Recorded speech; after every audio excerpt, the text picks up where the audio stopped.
मुस्कुराइए क्योंकि आप हो अनअकैडमी में and welcome to the amazing channel of NEET marvels. This is Jonathan Matthew या आप प्यार से मुझे जॉनी सर बोलते हो और हम लोग यहां पर एनसीईआरटी सिंप्लीफाइड लेके आए हैं एंड हम लोग पहुंच चुके हैं मोशन इन अ प्लेन तक। और लास्ट क्लासेस में हम लोग एनसीईआरटी सिंप्लीफाइड को हम लोग पार्ट बाय पार्ट कर रहे थे, लेक्चर बाय लेक्चर कर रहे थे, बट हम लोग को फिर ऐसा लगा कि नहीं यार, बच्चों को अगर हम लोग ने वन शॉट अगर हम लोग ने दिया तो वो थोड़ा और अच्छा रहेगा, वो थोड़ा और उनको एडवांटेज रहेगा उनके लिए। अगर हम लोगों ने एनसीईआरटी को एक ही लेक्चर में जितना हो सके थोड़े बहुत क्वेश्चंस के साथ, इन टेक्स्ट क्वेश्चंस के साथ, कांसेप्ट के साथ अगर हम लोगों ने बहुत अच्छे से कवर किया तो वो बहुत अच्छा होगा। So this is gonna be a one shot for motion in a plane. ठीक है, तो चलिए हम लोग बिना किसी वक्त जाए के हम लोग शुरू करते हैं। ठीक है, तो जैसे कि मैं बोलता हूं कि मैं यहां पर क्लिपेट्स लेके आया हूं, एनसीईआरटी का पूरा बुक नहीं लेके आया हूं। जो भी इंपॉर्टेंट चीज है मैं इसको यहां पर मार्क कराते जाऊंगा, मैं उसका एक्सप्लेनेशन देते जाऊंगा and we are gonna cover NCERT. Motion in a plane में जो स्टार्टिंग का जो पार्ट है वो थोड़ा बहुत अपना वेक्टर्स है, वेक्टर्स का बेसिक्स पार्ट्स होते हैं, हम लोग उसको भी कवर करेंगे। मेन यहां पर इंपॉर्टेंट चीज आपका प्रोजेक्टाइल मोशन होता है और आपका सर्कुलर मोशन होता है। ठीक है, तो चलिए हम लोग शुरू करते हैं। फर्स्ट क्लासेस में जो हम लोग का मोशन काइनेमैटिक्स था, काइनेमैटिक्स 1D था, उसमें हम लोगों ने क्या देखा? उसमें हम लोगों ने ये देखा कि जो डायरेक्शन है वो हम लोग माइनस और प्लस साइन से देते थे। मतलब अगर मैं बोल रहा हूं कि ये वाला डायरेक्शन मेरा पॉजिटिव है तो जो भी चीज इधर जाता था उसको हम लोग पॉजिटिव मानते थे और इसके ऑपोजिट अगर कुछ जा रहा है तो उसको नेगेटिव मानते हैं। तो ये 1D मोशन में एप्लीकेबल है। बट अगर 1D मोशन के अलावा अगर हम लोग 2D मोशन में जा रहे हैं, 3D मोशन में जा रहे हैं, तो बस माइनस और प्लस साइन यूज करके हम लोग यहां पर डायरेक्शन का अंदाजा नहीं लगा सकते। इसके लिए हम लोग को वेक्टर्स पढ़ने की जरूरत पड़ी, क्योंकि वेक्टर्स वो चीज होते हैं जिससे कि हम लोग डायरेक्शन भी प्रदान कर सकते हैं अलॉन्ग विद द मैग्नीट्यूड। समझ में आ रहा है? ये थोड़ा बहुत बेसिक मैंने बोल दिया है, तो इसको पहले समझते हैं। तो वो इन्होंने बोला that in the last chapter we develop the concepts of position, displacement, velocity and acceleration that are needed to describe the motion of an object along a straight line.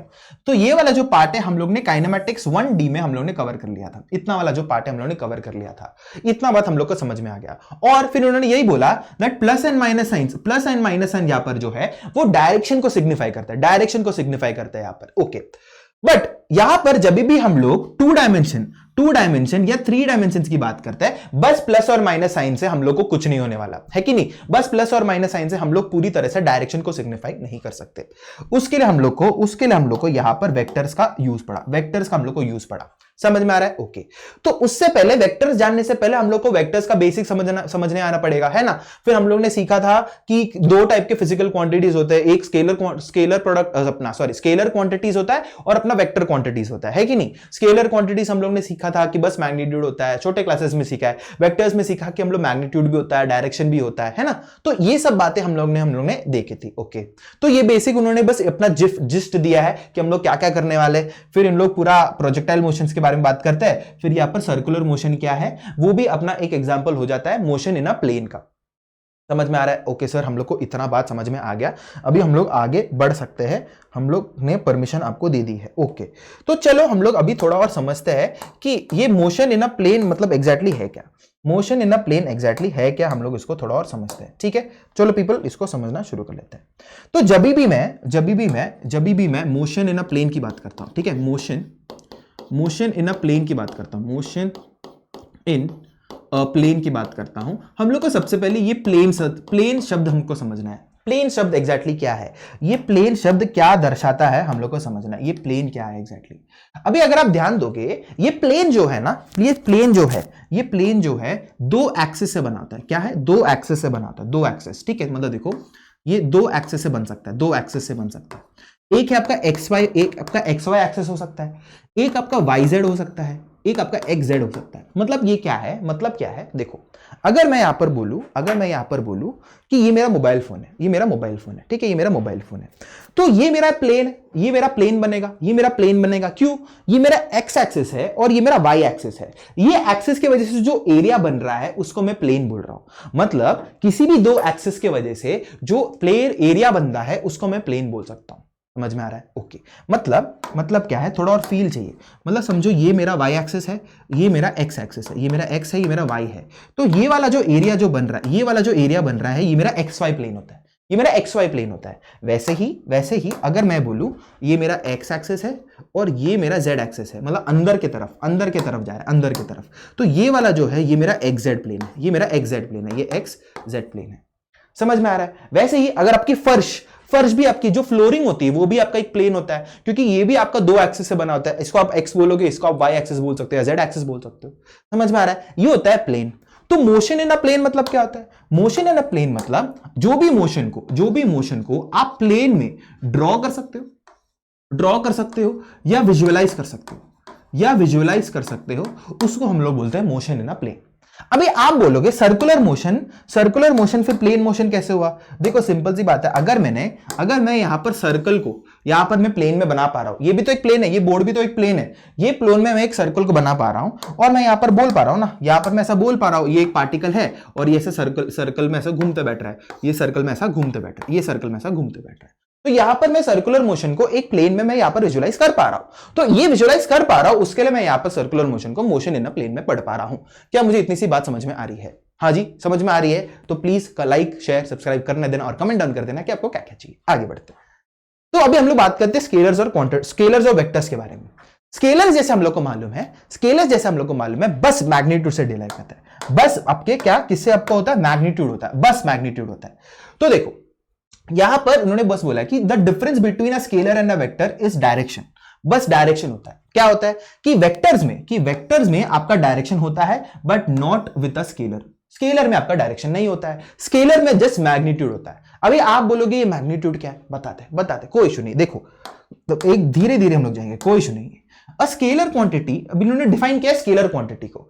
A scalar quantity is a quantity which magnitude only, मतलब बस magnitude के साथ जो भी quantities होते हैं उसको scalar quantities बोलते हैं। It is specified completely by a single number. ये जो नंबर बोला है ना, ये जो नंबर बोला है ये होता है आपका मैग्नीट्यूड,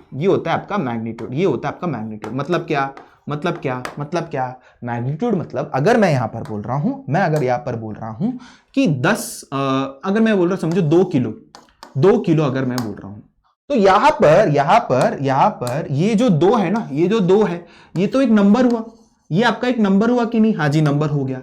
ये मेरा मैग्नीट्यूड बताता है, ये मुझे बताता है कितना है, मैग्नीट्यूड बता रहा है मुझे, वैल्यू बता रहा है। ये नंबर या ये वैल्यू मैं बोल सकता हूं, वैल्यू मुझे बता रहा है, वैल्यू। समझ में आ रहा है? और किलो तो अपना यूनिट्स हो गया, वो अलग बात है। समझ में आ रहा है? तो ये जो नंबर है इसको मैं मैग्नीट्यूड बोलता हूं। आपको एक और बात समझनी है कि ये जो मैग्नीट्यूड होता है, ये जो मैग्नीट्यूड होती है ना, ये हमेशा पॉजिटिव होती है, हमेशा पॉजिटिव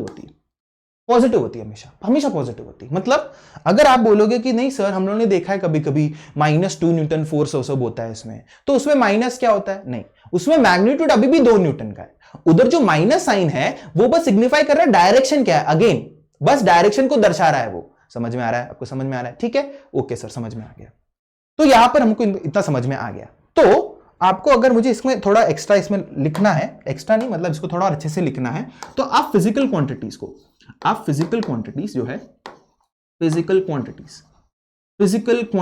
आप तोड़ सकते हो। किस में तोड़ सकते हो? आप इसको तोड़ सकते हो स्केलर्स, आप इसको तोड़ सकते हो स्केलर्स में, ठीक है, और आप इसको तोड़ सकते हो वेक्टर्स में, आप इसको तोड़ सकते हो वेक्टर क्वांटिटीज में। समझ में आ रहा है? और स्केलर्स में आपको इतना बात समझना है कि ये बस मैग्नीट्यूड होता है, इसमें बस होता है मैग्नीट्यूड, इसमें होता है बस मैग्नीट्यूड। ओके सर, इतना समझ में आ गया। वेक्टर्स में क्या होता है? वेक्टर्स में आपका मैग्नीट्यूड तो होता ही है, साथ ही साथ आपका एक डायरेक्शन होता है, समझ में आ रहा है? ओके सर, समझ में आ गया हम लोग को। स्केलर्स को आप नॉर्मल मैथमेटिक्स से आप सॉल्व कर सकते हो, नॉर्मल अलजेब्रा के साथ आप कर सकते हो। मतलब कैसे? 2 किलो प्लस 3 किलो आपका 5 किलो हो जाता है, 2 किलो 5 किलो आपका हो जाता है। मतलब देखो इसका मुझे ऐसा लिखना है तो मैं ऐसा लिखूंगा, क्या आपका 2 किलो प्लस 5 किलो आपका क्या होता है? 7 किलो हो जाता है। ये आपने नॉर्मल मैथ से आपने कर लिया, बट क्या मैं वेक्टर्स को मैं ऐसा कर सकता हूं? नहीं, मैं ऐसा नहीं कर सकता। मैं कभी भी ये नहीं बोल सकता कि 2 metre per second plus 3 metre per second मेरा 5 मीटर पर सेकेंड हो गया। नहीं, ये मैं नहीं बोल सकता, मैं, क्योंकि ये वेक्टर्स है, आप इसको ऐसे ऐड नहीं कर सकते। मतलब अगर समझो 2 मीटर पर सेकेंड में एक गाड़ी है, और ये अंदर अंदर भी एक और गाड़ी बैठा है, वो भी 3 मीटर पर सेकंड से आ रहा है। ये मैं नहीं बोलूंगा 5 से जाएगा, नहीं मैं ऐसा नहीं बोल सकता, मैं ऐसा नहीं बोल सकता, क्योंकि डायरेक्शन भी इन्वॉल्व है यहाँ पर। क्या आपको इतनी बात समझ में आ रही है? क्या आपको इतनी बात समझ में आ रही है? इसको हम लोग और अच्छे से सीखेंगे, इसको हम लोग और अच्छे से सीखेंगे। आप इसका टेंशन नहीं लेने का, आप इसका टेंशन नहीं लेने का। तो अगर आपको इसमें और एग्जाम्पल्स चाहिए, आपको इसको और एग्जाम्पल चाहिए, तो हम एग्जाम्पल दे देते हैं। फॉर एग्जाम्पल, तो इसमें अगर आपको और एग्जाम्पल चाहिए तो यहां पर मैं दूंगा डिस्टेंस आपका हो जाता है, आपका डिस्टेंस हो जाता है, आपका स्पीड हो जाता है, ठीक है। और वैसे इधर आपका हो जाता है फोर्स, हो जाता है फोर्स, आपका डिस्प्लेसमेंट है ना, डिस्प्लेसमेंट हो गया, वेलोसिटी हो गया, आपका एक्सेलरेशन हो गया, बहुत कुछ समझ में आ रहा है? क्या आपको इतनी सी बात समझ में आ रही है? यहां पर आप नॉर्मल अलजेब्रा ही यूज कर सकते हो स्केलर्स में, बट इधर आपको वेक्टर अलजेब्रा यूज करना पड़ेगा। आपको क्या करना पड़ेगा? वेक्टर अलजेब्रा आपको यूज करना पड़ेगा, वेक्टर अलजेब्रा। समझ में आ रहा है आपको? ठीक है, आगे बढ़ते हैं।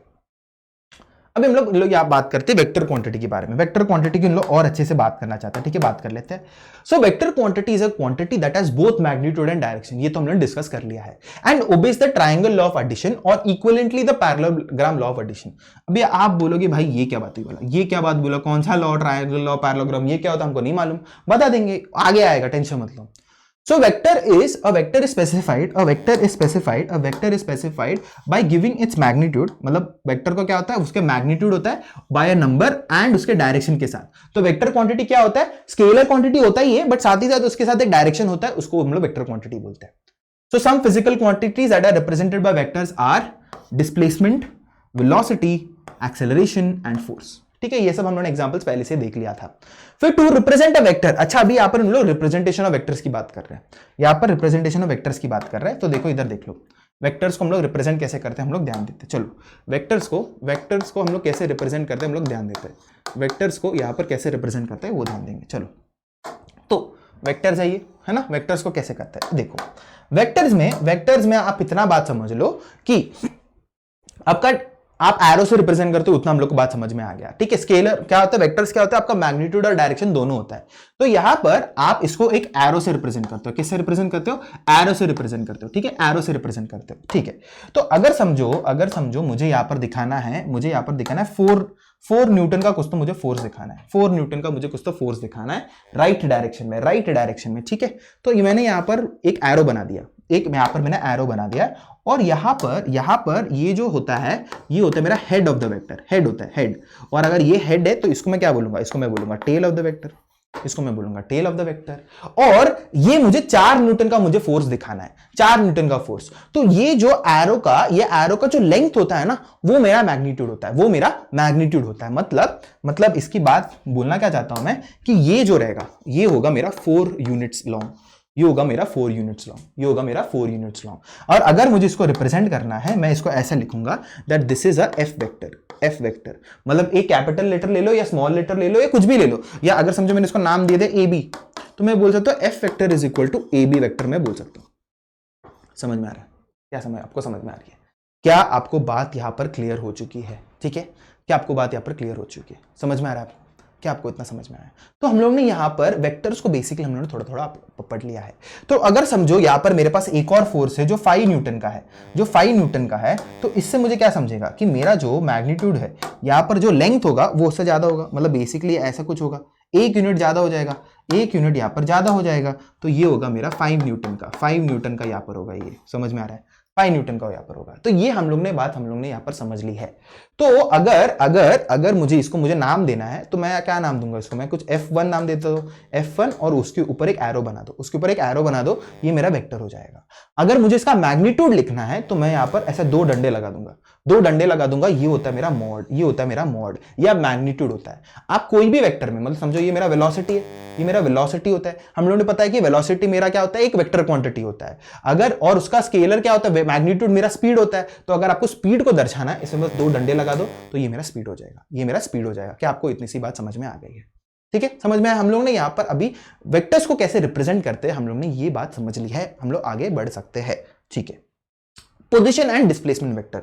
तो यहां पर पोजीशन एंड डिस्प्लेसमेंट वेक्टर समझने के लिए ये सब की कुछ जरूरत नहीं है, आप बस मेरी बात यहां पर समझ लो and you are good to go. समझो मैंने यहां पर एक्सेस बना दिया। चलो मैं इसको सबसे पहले एक्सेस यहां पर बना लेता हूं। ये लो, यहां पर मैंने बना दिया एक्सेस, ठीक है, यहां पर मैंने बना दिया एक्सेस। अभी समझो ये जो है, ये मैंने क्या बोला था, ये मेरा ओरिजिन होता है, यहां पर ये मेरा एक्स एक्सेस होता है, ये मेरा वाई एक्सेस होता है। ओके, ये तो हम लोगों ने बात समझ ली थी। और यहां पर आपका एक ऑब्जर्वर बैठा है, यहां पर आपका एक ऑब्जर्वर बैठा है जो ओरिजिन में बैठा है और किसी एक पार्टिकल को देख रहा है। वो कौन सा पार्टिकल है? वो है ये वाला आपका एक पार्टिकल है। ये पार्टिकल को मैं नाम देता हूं पी, ये पार्टिकल का नाम मैंने दे दिया पी है। तो अगर ये ऑब्जर्वर है, यहां पर ये पार्टिकल पी है, ये पार्टिकल पी को देख रहा है, ऐसा देख रहा है ये, है ना? तो ये ऐसा देख रहा है, तो उसको देख रहा है कि उसका पोजीशन क्या है, उसका इनिशियल पोजीशन क्या है। ओरिजिन से उसका जो रेफरेंस पॉइंट है, ये रेफरेंस पॉइंट से जो एरो जाएगा, ये रेफरेंस पॉइंट से जो एरो जाएगा वो है आपका, अरे रेफरेंस पॉइंट से जो एरो जाएगा वो है आपका, ये होता है आपका इनिशियल पोजीशन वेक्टर। इसको क्या बोलते हैं हम लोग? Initial position vector. चलो इसको नाम ले देते हैं, इसको क्या बोलते हैं हम लोग? Initial position vector, P vector बोल देता हूं, ठीक है? इनिशियल पी वेक्टर या इनिशियल पोजीशन वेक्टर बोलते हैं हम लोग इसको। समझ में आ रहा है? मतलब इनिशियली उसका पोजीशन इधर था, ओरिजिन के रेस्पेक्ट में। मैं यहां पर ये बोलना चाहता हूं। क्या आपको इतनी बात समझ में आ गई? और इसको चाहिए तो हम लोग नाम दे सकते हैं। इसको हम लोगों ने नाम दिया, ये हो जाएगा ओपी वेक्टर, ये हो जाएगा ओपी वेक्टर। क्या आपको इतनी सी बात समझ में आ गई? हाँ जी सर समझ में आ गई है। फिर क्या किया, ये जो पार्टिकल है ये डिस्प्लेस हो गया, थोड़ा डिस्प्लेस हो गया और इधर तक पहुंच गया, ये इधर तक पहुंच चुका है। तो ये अभी ऑब्जर्वर इधर था, उसने बोला कि अरे इसने अपना पोजीशन चेंज कर लिया विद रेफरेंस टू ओरिजिन, उसका नया पोजीशन क्या है या फाइनल पोजीशन क्या है वो अभी लिखेगा। फाइनल पोजीशन क्या है? ओरिजिन से देखो, ये होगा उसका फाइनल पोजीशन वेक्टर, ठीक है? ये आप इधर तक, ये आदमी इधर तक पहुंचेगा या ये पार्टिकल इधर तक पहुंच चुका है। इसको नाम देता हूं तो मैं एफ नाम देता हूं, एफ नाम दे देता हूं। तो उसको भी दिख रहा है कि ये अभी एफ तक पहुंच चुका है। ये उसका क्या हो जाएगा? ये उसका हो जाएगा फाइनल पोजीशन वेक्टर। ये क्या हो जाएगा? उसका फाइनल पोजीशन वेक्टर। इसको नाम दे देते क्या? हाँ, इसको नाम दे देते final position, final P vector बोल देता हूं, ठीक है? Final P vector, final position vector यहां पर हो चुका है। अच्छा, ये हम लोगों ने बात समझ ली है। हम लोग को इनिशियल पोजीशन वेक्टर और फाइनल पोजीशन वेक्टर हमको समझ में आ चुकी है। तो अगर आप ध्यान दोगे, अगर मैंने यहां पर नाम दे दिया, इसको मैंने नाम दे दिया R2 वेक्टर है, ये R2 वेक्टर है, मैंने एक और नाम दे दिया, ठीक है? मतलब यहां पर बेसिकली OF वेक्टर जो है, यहां पर जो OF वेक्टर जो है, इसको नाम दे दिया OF वेक्टर। वो आपका R2 वेक्टर भी है, R2 वेक्टर नाम दे सकते हो, कोई इशू नहीं। और ये जो है, ये मेरा R1 वेक्टर है, ठीक है? अच्छा, अभी मुझे डिस्प्लेसमेंट वेक्टर ढूंढना है। What is displacement? Final position minus initial position, है ना? वो तो मुझे पता है। दैट इज डिस्प्लेसमेंट जो है, दैट इज डिस्प्लेसमेंट वेक्टर के होता है, वो होता है मेरा final position vector minus initial position vector. ये तो हम लोग को मालूम है, ये तो सत्य है, ये हम लोग को पता है, तो ये वाला चीज मैं यूज कर सकता हूं। दैट इज ये वाले केस में क्या हो जाएगा? ये वाला केस में हो जाएगा, जो मेरा डिस्प्लेसमेंट वेक्टर होगा S, वो होगा मेरा R2 vector minus R1 vector. ये होगा मेरा आंसर। तो बेसिकली R2 वेक्टर में से, वेक्टर अलजेब्रा की बात हो रही है यहां पर, मैं स्केलरली नहीं कर रहा, मैं समझाऊंगा इसको, टेंशन मत लो। R2 एक वेक्टर है, R2 vector minus R1 vector आप करोगे तो आपको यहां पर आपका डिस्प्लेसमेंट वेक्टर यहां पर आपको मिलेगा, तो ये होगा आपका displacement vector, final minus initial. ये जो है ये वाला जो वेक्टर जो है, ये है हमारा क्या? Displacement vector. क्या आपको इतनी सी बात समझ में आ गई? यही पूरे डायग्राम से आपको क्या initial position vector, final position vector आपको समझ में आ गया होगा। आई hope so, I am very clear, ठीक है? आगे बढ़ते। तो ये वही अगेन बात वही बोली है यार, ये R है, ये मेरा R डैश वेक्टर है, दो इनिशियल पोजीशन वेक्टर है और PP डैश को जोड़ दिया, तो ये जो है ये मेरा क्या है? Displacement vector. यहाँ पर यही बोल रहा है, यहाँ पर और कुछ नहीं, सेम चीज बोल रहा है यार, और कुछ नहीं। और उन्होंने क्या बोला? P से Q गया है वो, और कोई भी पाथ ले, ये वाला पाथ ले या ये वाला पाथ ले या ये वाला पाथ ले, उसका डिस्प्लेसमेंट वेक्टर तो यही होगा। सिंपल सी बात है, ये हम लोग बात सब कुछ हम लोगों ने काइनेमैटिक्स में पहले से सीखा हुआ है, तो इसमें हम लोगों को कोई टेंशन लेने की जरूरत नहीं है। ओके, अभी यहां पर आपको एक बात ध्यान देनी है कि ये जो है यहां पर बोल रहा है कि the displacement vector, it is important to note that the displacement vector is a straight line joining the initial and the final position. यार ये तो बात हम लोग को पहले से ही पता है कि डिस्प्लेसमेंट वेक्टर एक स्ट्रेट लाइन होती है और किसको ज्वाइन करती है? इनिशियल और फाइनल पोजीशंस को ज्वाइन करती है। ये तो हम लोग को पहले से ही मालूम है। And does not depend upon the actual path. बस काइनेमैटिक्स का अगेन रिपीट कर लिया है और ये अपनी मेन इंपॉर्टेंट बात है। क्या? देयरफॉर यहां पर देखो, जो ये वाला जो लिखा है ना, ये इंपॉर्टेंट बात है जो हम लोगों ने काइनेमैटिक्स में भी सीखा है। दैट क्या? The magnitude of displacement is either less or equal to the path length of an object between two positions. मतलब बोलना क्या है कि इट्स बेसिकली ये जो गोल्डन फॉर्मूला जो हम लोग को लिखा है, हम लोग क्या लिखते थे, दैट जो डिस्टेंस जो है वो हमेशा बड़ा या इक्वल होगा डिस्प्लेसमेंट के मोड से। ये जो फंडा है ये तो हम लोग को पहले से मालूम है, क्योंकि ये हम लोग ने जो फंडा है ये हम लोग ने काइनेमैटिक्स में कवर कर लिया है, तो इसमें ज्यादा दिमाग लगाने की जरूरत नहीं है, और ये हम लोग को पहले से मालूम है। बस यही इन्होंने वापस यहाँ पर क्या ऑन टेक्स्ट वर्जन में यहाँ पर लिखा है। ठीक है, क्या आपको बात समझ में आ गई है? आगे बढ़ते हैं। इक्वालिटी ऑफ वेक्टर्स की आप बात करते हैं। अच्छा, अभी अगर हम लोग को बात समझना है कि वेक्टर्स इक्वल कब होते हैं, कब आप बोलोगे कि दो वेक्टर्स जो है वो आपका इक्वल होगा कि नहीं, ये अब हम कब बोलेंगे वो हम लोग को बात समझना है। तो एक काम करते हैं, इसको भी हम लोग को इसकी वापस हमको जरूरत नहीं है, हम अपने ब्लैंक स्लाइड में आ जाते हैं। ठीक है, ब्लैंक स्लाइड में आ जाते हैं और हम लोग समझते हैं इक्वालिटी ऑफ वेक्टर्स। पहले लिख देता हूं, है ना, पहले लिख देंगे इक्वालिटी ऑफ वेक्टर्स। हम लोग ये बात समझेंगे। ठीक है, इक्वालिटी ऑफ वेक्टर्स। ठीक है, चलो इसको बात हम लोग थोड़ा बीच में लिख आएंगे और इक्वालिटी ऑफ वेक्टर्स हम लोग समझेंगे। ठीक है, इक्वालिटी ऑफ वेक्टर्स मतलब दो वेक्टर्स कब आके इक्वल होंगे ये हम लोग को समझना है। ठीक है, अच्छा, अगर समझो मेरे पास यहां पर इतना मुझे मालूम है कि वेक्टर्स के पास मैग्नीट्यूड और डायरेक्शन ये दोनों होते हैं, मुझे इतना मालूम है। तो अगर ये दोनों होते हैं तो मैग्नीट्यूड और डायरेक्शन ये दोनों को इक्वल होना पड़ेगा। अगर दो वेक्टर्स इक्वल है तो उन दोनों का मैग्नीट्यूड और उन दोनों का डायरेक्शन दोनों इक्वल होना पड़ेगा। इतना तो सेंस बनता है अपने को। ठीक है, इतना हमको सेंस बन गया। तो यहां पर दो वेक्टर्स ले लेते हैं। उससे पहले हम लोग काम करते हैं, एक लाइन बना लेंगे बीच में, जहां पर हम लोग ये वेक्टर्स को कंपेयर कर सकते हैं। तो कंपेयर करने के लिए हमारे पास यहां पर ए वेक्टर है और हमारे पास यहां पर दूसरे कॉर्नर में है बी वेक्टर। हम लोग को ये दोनों वेक्टर्स को कंपेयर करना है कि कौन मतलब इक्वल हम लोग कैसे निकालते हैं। देखो, अगर मैं सबसे पहले यहां पर एक वेक्टर बना देता हूं, एक वेक्टर ये है, ये मैंने बना दिया, और बी वेक्टर वहां पर है कुछ, तो बी वेक्टर वहां पर है। अभी हमको पता नहीं ये इक्वल है कि नहीं, हम कैसे इसको मानेंगे कि ये आपका इक्वल वेक्टर्स है कि नहीं, हम लोग इसको कैसे जज करेंगे। चलो मैंने इसका कलर चेंज कर दिया, ठीक है। यहाँ पर व्हाइट वाला ए वेक्टर है, यहाँ पर ग्रीन वाला बी वेक्टर है। हम लोग को इतनी बात हमको समझ में आ गई है, ठीक है। तो इतना मुझे मालूम है कि मुझे सबसे पहले क्या करना है कि मैग्नीट्यूड और डायरेक्शन दोनों इक्वल है कि नहीं हम लोग को पहले देखना है। तो इसको हम लोग विजुअलाइजेशन से कैसे करते हैं, या इसका जो एनसीईआरटी में जो मेथड गिवन है हम लोग को उसको पहले समझना है, ठीक है। तो अगर एनसीईआरटी क्या बोलता है ना, एनसीईआरटी क्या बोलता है कि एक वेक्टर को पकड़ो, ये वेक्टर को पकड़ो और ये वेक्टर का सर या हेड जो है इसके ऊपर रखो या कोइंसाइड कर दो, और ये वेक्टर का जो टेल है, वो क्या कर दो, ये टेल की इधर रख दो, कोइंसाइड कर दो। और अगर ये सुपर इंपोज हो गए, मतलब एक दूसरे के एक पर एकदम ऐसे इक्वली आ गए, देन ये इक्वल वेक्टर्स है, तो लेके आते, चलो इसको हम लोग पकड़ के इधर खींच लेते। तो देखो इसमें जब जाएगा तो देखो इसका अगर मैंने जब सुपर इंपोज कर दिया तो देखो एग्जैक्ट सुपर इंपोज हो गया, एग्जैक्ट आपका सुपर इंपोज हो चुका। देखो ये लो खत्म। तो इसका मतलब क्या है कि ये दोनों वेक्टर्स आपके इक्वल वेक्टर्स है, ये आपका एक केस हो गया, ये आपका एक केस हो गया।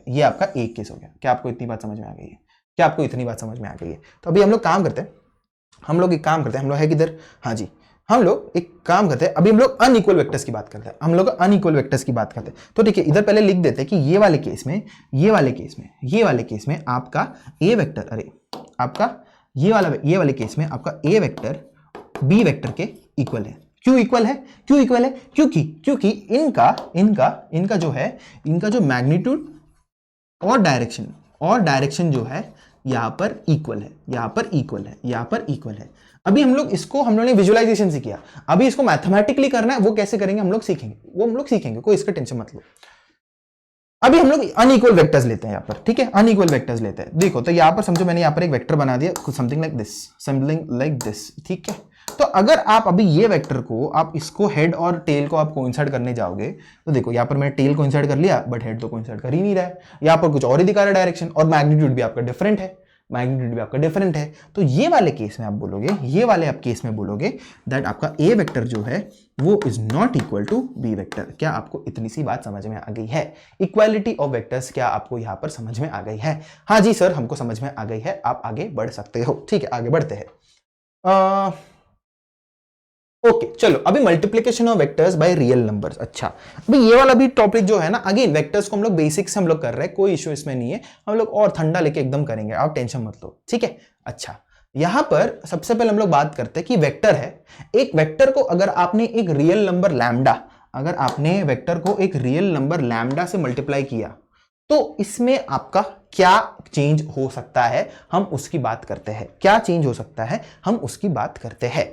इसके लिए मैं अगेन आपको ब्लैंक स्लाइड में लेके जाऊंगा। ठीक है, तो मैं यहां पर लिख देता हूं दैट मल्टीप्लिकेशन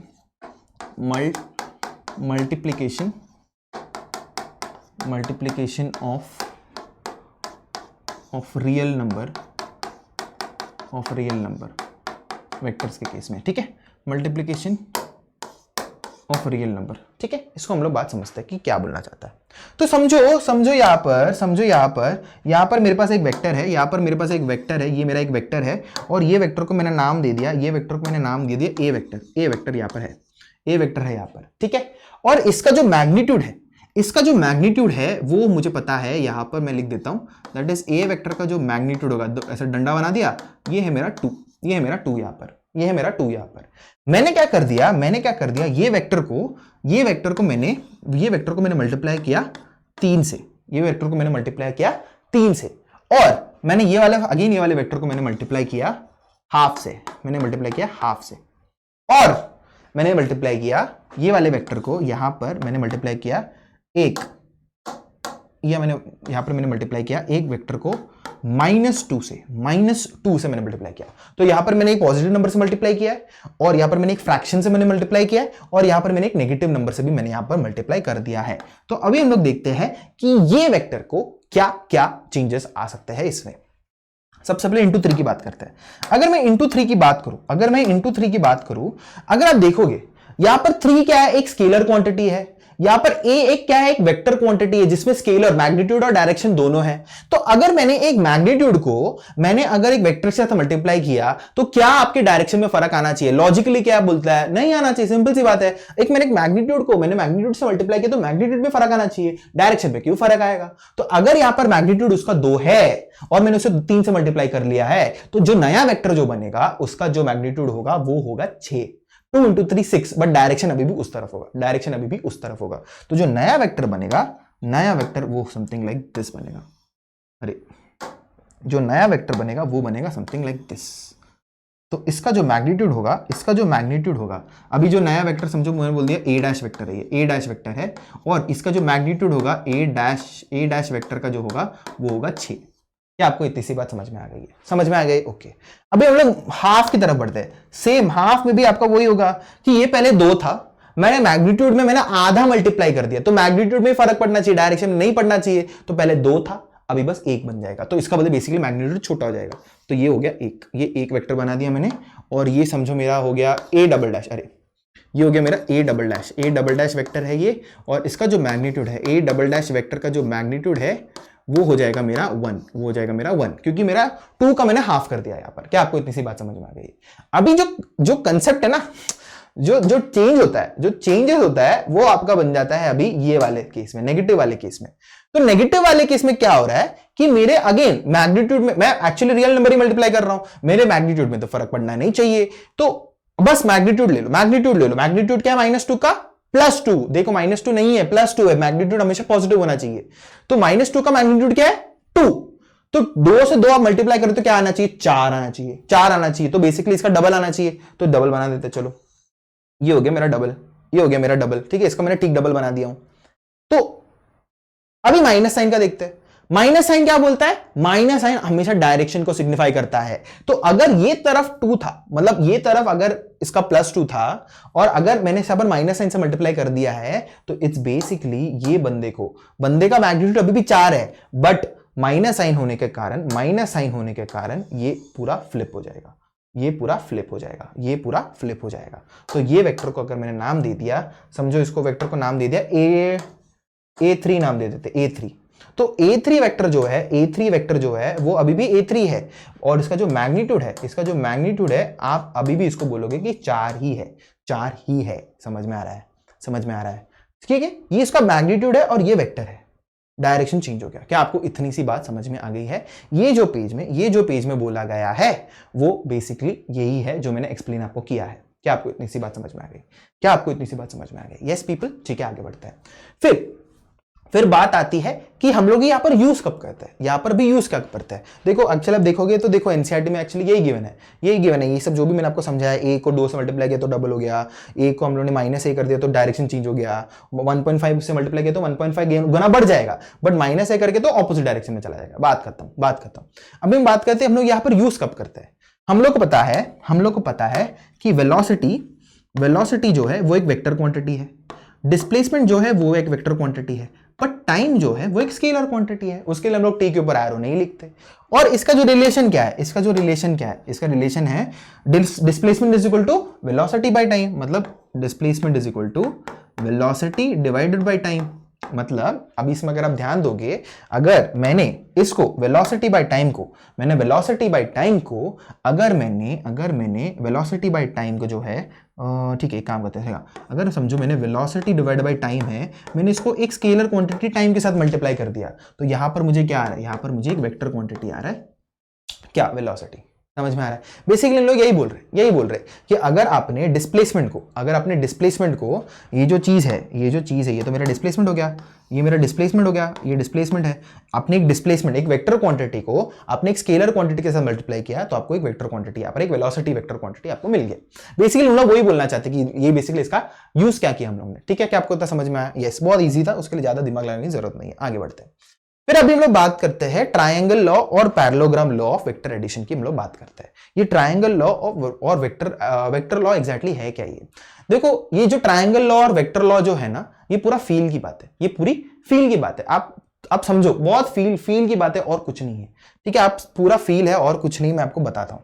उससे पहले हम लोग थोड़े बहुत क्या करते हैं, थोड़े बहुत डिफरेंट टाइप्स ऑफ वेक्टर्स की बात कर लेते हैं। ठीक है, तो हम लोग बात करते हैं टाइप्स ऑफ वेक्टर्स की बात करते हैं, टाइप्स ऑफ वेक्टर्स की बात करते हैं, टाइप्स ऑफ वेक्टर्स की हम लोग बात करते हैं। ठीक है, टाइप्स ऑफ वेक्टर्स, चलो टाइप्स ऑफ वेक्टर्स की हम लोग बात कर लेते हैं। फर्स्ट टाइप जो है वो है आपका नल वेक्टर। हम लोग को समझना है नल वेक्टर समझना है, नल वेक्टर और जीरो वेक्टर समझना है, जीरो वेक्टर। ठीक है, जीरो वेक्टर हम लोग को समझना है, ये क्या होता है। नाम से ही पता चल रहा है कुछ तो जीरो है, तो क्या जीरो होगा? यहां पर आपका क्या होता है कि यहां पर आपका मैग्नीट्यूड जो है, ये आपका जो मैग्नीट्यूड जो है वेक्टर का, वो आपका होता है जीरो, वो आता है आपका जीरो। मतलब मैग्नीट्यूड है ही नहीं, मतलब जीरो एकदम पॉइंट है, मतलब तो उसका कुछ डायरेक्शन होगा क्या? नहीं, डायरेक्शन तो कुछ होगा नहीं। तो यहां पर क्या है, डायरेक्शन आप कुछ भी ले लो, कुछ भी मान लो, कुछ भी ले लो, कुछ भी चलेगा, कोई इशू नहीं इसमें। समझ में आ रहा है? ओके, तो नल वेक्टर हम लोगों ने समझ लिया। फिर बात आती है यूनिट वेक्टर्स की। अभी ये जो चीज है ना, बहुत इंपॉर्टेंट है, ये यूनिट वेक्टर क्या होता है? यूनिट वेक्टर, ठीक है, यूनिट वेक्टर बहुत इंपॉर्टेंट है, उसको यहां पर मैंने कैपिटल में लिख के रखा है। यूनिट वेक्टर्स क्या होता है? अच्छा, उससे पहले बात लेते कि ये जीरो वेक्टर या नल वेक्टर का कुछ एग्जांपल है कि नहीं, जीरो वेक्टर या नल वेक्टर का कुछ एग्जांपल है कि नहीं, हम लोग बात लेते हैं। तो नल वेक्टर और जीरो वेक्टर जो है, उसका एग्जांपल सबसे बेस्ट यही है कि समझो कि ये वाले केस में, ये वाला कौन सा केस, हम लोग कौन सा केस बात कर रहे हैं, ये वाले केस में, कहां गया वो, हाँ, ये वाले केस में पार्टिकल आपका क्या हुआ, पार्टिकल आपका पी में था। ठीक है, पी में था आपका, और वो पी में एकदम ऐसे चल के इधर मुड़ के वापस से पी में ही आया।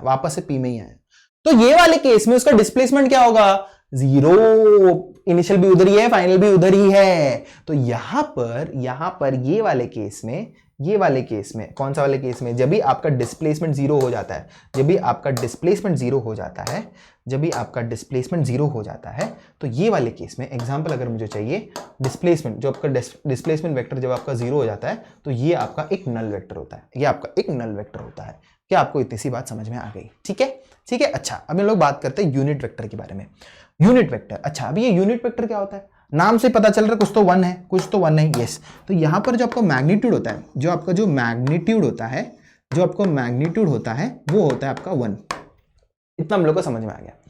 डायरेक्शन जो होता है, डायरेक्शन जो होता है वो तो आप तो डिपेंड करता है, कुछ भी डायरेक्शन हो सकता है, वो तो कुछ भी डायरेक्शन हो सकता है, बट यहां पर मैं स्टार लिख रहा हूं, स्टार लिख रहा हूं। क्यों? क्योंकि यूनिट वेक्टर्स का जो काम होता है, जो मेन काम होता है, जो यूनिट वेक्टर्स का जो ओनली काम होता है, वो होता है ये, वो होता है ये, वो होता है ये, दैट इज डायरेक्शन प्रदान करना। यूनिट वेक्टर्स का मेन काम होता है ये।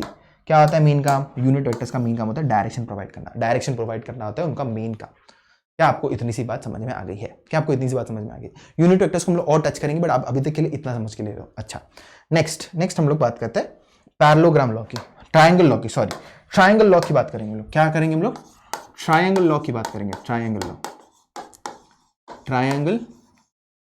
ट्रायंगल लॉ, ठीक है। ट्रायंगल लॉ की बात करते हैं हम लोग। ये ट्रायंगल लॉ मतलब क्या होता है, ठीक है, ट्रायंगल लॉ क्या होता है, हम लोग उसकी बात करते हैं, ठीक है। चलो ट्रायंगल लॉ की बात करेंगे। सो ट्रायंगल लॉ इट्स बेसिकली एक ऐसा तरीका है, एक ऐसा तरीका है जहां से आप वेक्टर अलजेब्रा सॉल्व कर सकते हो, आप वेक्टर्स को सॉल्व कर सकते हो। वेक्टर अलजेब्रा का एक तरीका है जिसमें से आप वेक्टर को सॉल्व कर सकते हो। वेक्टर अलजेब्रा का एक तरीका होता है। क्या आपको इतनी सी बात समझ में आ रही है? तो इट्स बेसिकली ये पूरा फील वाला है, ये पूरा फील वाला है। फील क्या है कि ऐसा समझ लो कि अगर मैंने यहां से एक फोर्स लगा रहा हूं ये बॉटल को, ये ऐसा फोर्स लगा रहा हूं मैं, देखो ऐसा फोर्स लगा रहा हूं, और एक बंदा जो है वो ऊपर भी ऐसा फोर्स लगा रहा है, ऊपर भी फोर्स लगा है। तो सिद्ध सी बात है कि बॉटल ऐसा भी जाना चाहता है और ऊपर भी जाना चाहता है, उसके लिए ऐसा जाएगा, ऐसा जाएगा, ऐसा जाएगा। देखो मैं यहां से फोर्स लगा रहा हूं और एक बंदा ऊपर से फोर्स लगा रहा है, नीचे से फोर्स लगा रहा है ऊपर जाने के लिए, तो ये बॉटल ऐसा जाएगा, है ना, दोनों फोर्स की वजह से ऐसा जाएगा। तो ये मुझे कैसे पता चला? ट्रायंगल और पैरेललोग्राम लॉ से, ट्रायंगल और पैरेललोग्राम लॉ से। तो हम लोग इसको बात समझते हैं। तो अगर समझो यहां पर मेरे पास दो वेक्टर है। क्या, कौन सा वेक्टर है? ये मेरा एक वेक्टर है, ये एक मेरा एक वेक्टर है, ये मेरा एक वेक्टर है, और ये मेरा दूसरा वेक्टर है, ये मेरा दूसरा वेक्टर है जो ऐसा है। अरे रुको थोड़ा बना लेते हैं। हाँ, ये मेरे पास दूसरा वेक्टर है जो ऐसा है, ये मैंने ऐसा ज्वाइन कर लिया, ये मैंने ऐसा ज्वाइन कर लिया, मतलब इसका हेड के साथ इसका टेल वापस से ज्वाइन हो रहा है। तो जो मेरा रिजल्टेंट वेक्टर होगा, ये दोनों वेक्टर्स के वजह से जो रिजल्टेंट वेक्टर, मतलब ये दोनों वेक्टर्स का जो कंबाइंड इफेक्ट है, वो मेरा ये होगा, वो होगा मेरा ये। रुको इसको थोड़ा अलग कलर में बना देंगे। ये होगा मेरा ये वाला वेक्टर, ये होगा मेरा ये वाला वेक्टर, ऐसा जोड़ दिया। तो इट्स बेसिकली अगर समझो ये मेरा ए वेक्टर है, ये मेरा ए वेक्टर है, ये मेरा बी वेक्टर है, और ये होगा मेरा रिजल्टेंट वेक्टर, ये होगा मेरा रिजल्टेंट वेक्टर, ये होगा मेरा triangle law of vector addition. क्या आपको इतनी सी बात समझ में आ गई? मतलब अगर एक वेक्टर ऐसा लग रहा है, दूसरा वेक्टर ऐसा लग रहा है, तो ये दोनों वेक्टर्स की वजह से जो रिजल्टेंट आ रहा है, जो इफेक्ट आ रहा है, वो हो रहा है ये रिजल्टेंट। क्या आपको समझ में आ रहा है? मतलब देखो अगर मैंने एक बाटली को, समझो एक सिंपल सी बात है, अगर मैंने यहाँ पर एक बॉटल है, यहाँ पर अगर एक बॉटल है, रुको, तो समझो मेरे पास यहाँ पर एक बॉटल है, ये बॉटल है ऐसा, ये मेरा बॉटल है, और ठीक है ये मेरा बॉटल है, और ये बॉटल को यहां पर एक फोर्स लग रहा है ऐसा, यहां पर एक फोर्स लग रहा है ऐसा, ठीक है, समझ में आ रहा है। और ये बॉटल को ऐसा भी इधर से एक फोर्स लग रहा है, ऐसा एक फोर्स लग रहा है, समझ में आ रहा है, ऐसा एक फोर्स लग रहा है।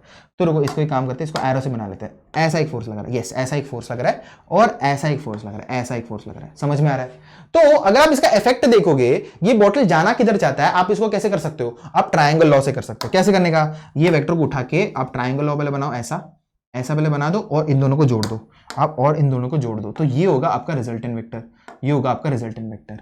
तो बेसिकली ये बॉटल ये वाले रास्ते में जाना चाहेगा, ये वाला रास्ता जो है ना, ये वाला रास्ता ऐसा जाएगा बॉटल। क्या आपको इतनी बात समझ में आ रही है? समझ में आ रही है? अच्छा, तो अगर आपको ये वाला फंडा समझा है ना, देन आपको ट्रायंगल लॉ की पूरी फील आ चुकी है। तो यहाँ पर फाइनली हम लोग क्या लिखेंगे? That R vector is equal to A vector plus B vector. Again this is not normal mathematics, this is not normal algebra, again this is not normal algebra. इसका ये मतलब नहीं है कि 5 इज इक्वल टू 3 प्लस 2 कर रहा हूं, नहीं, यहाँ पर हम लोग वेक्टर्स को ऐड कर रहे हैं, आपको ये बात समझनी हम लोग वेक्टर्स को ऐड कर रहे हैं, आपको ये बात समझनी है। क्या मैं I am 100% clear about it? ठीक है, हम लोग को ये बात इतनी सी समझ में आ चुकी है सर, तो आप आगे बढ़ सकते हो। ओके, तो ट्रायंगल लॉ हम लोग को समझ में आ चुका है, ट्रायंगल लॉ आपको समझ में आ चुका है। ओके, अभी बात आती है क्या किसकी? अभी बात आती है पैरेललोग्राम लॉ की। क्या? पैरेललोग्राम लॉ, पैरेललोग्राम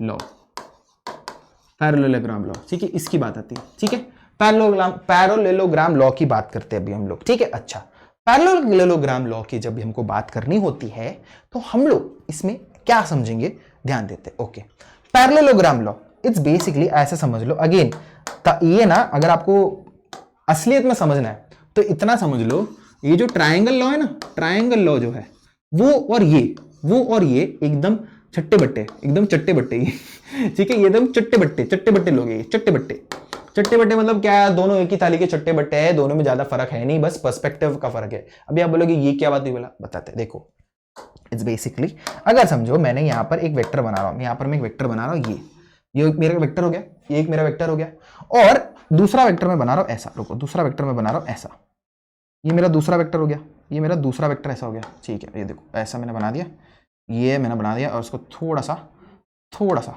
हम लोग लंबा करने की कोशिश करेंगे।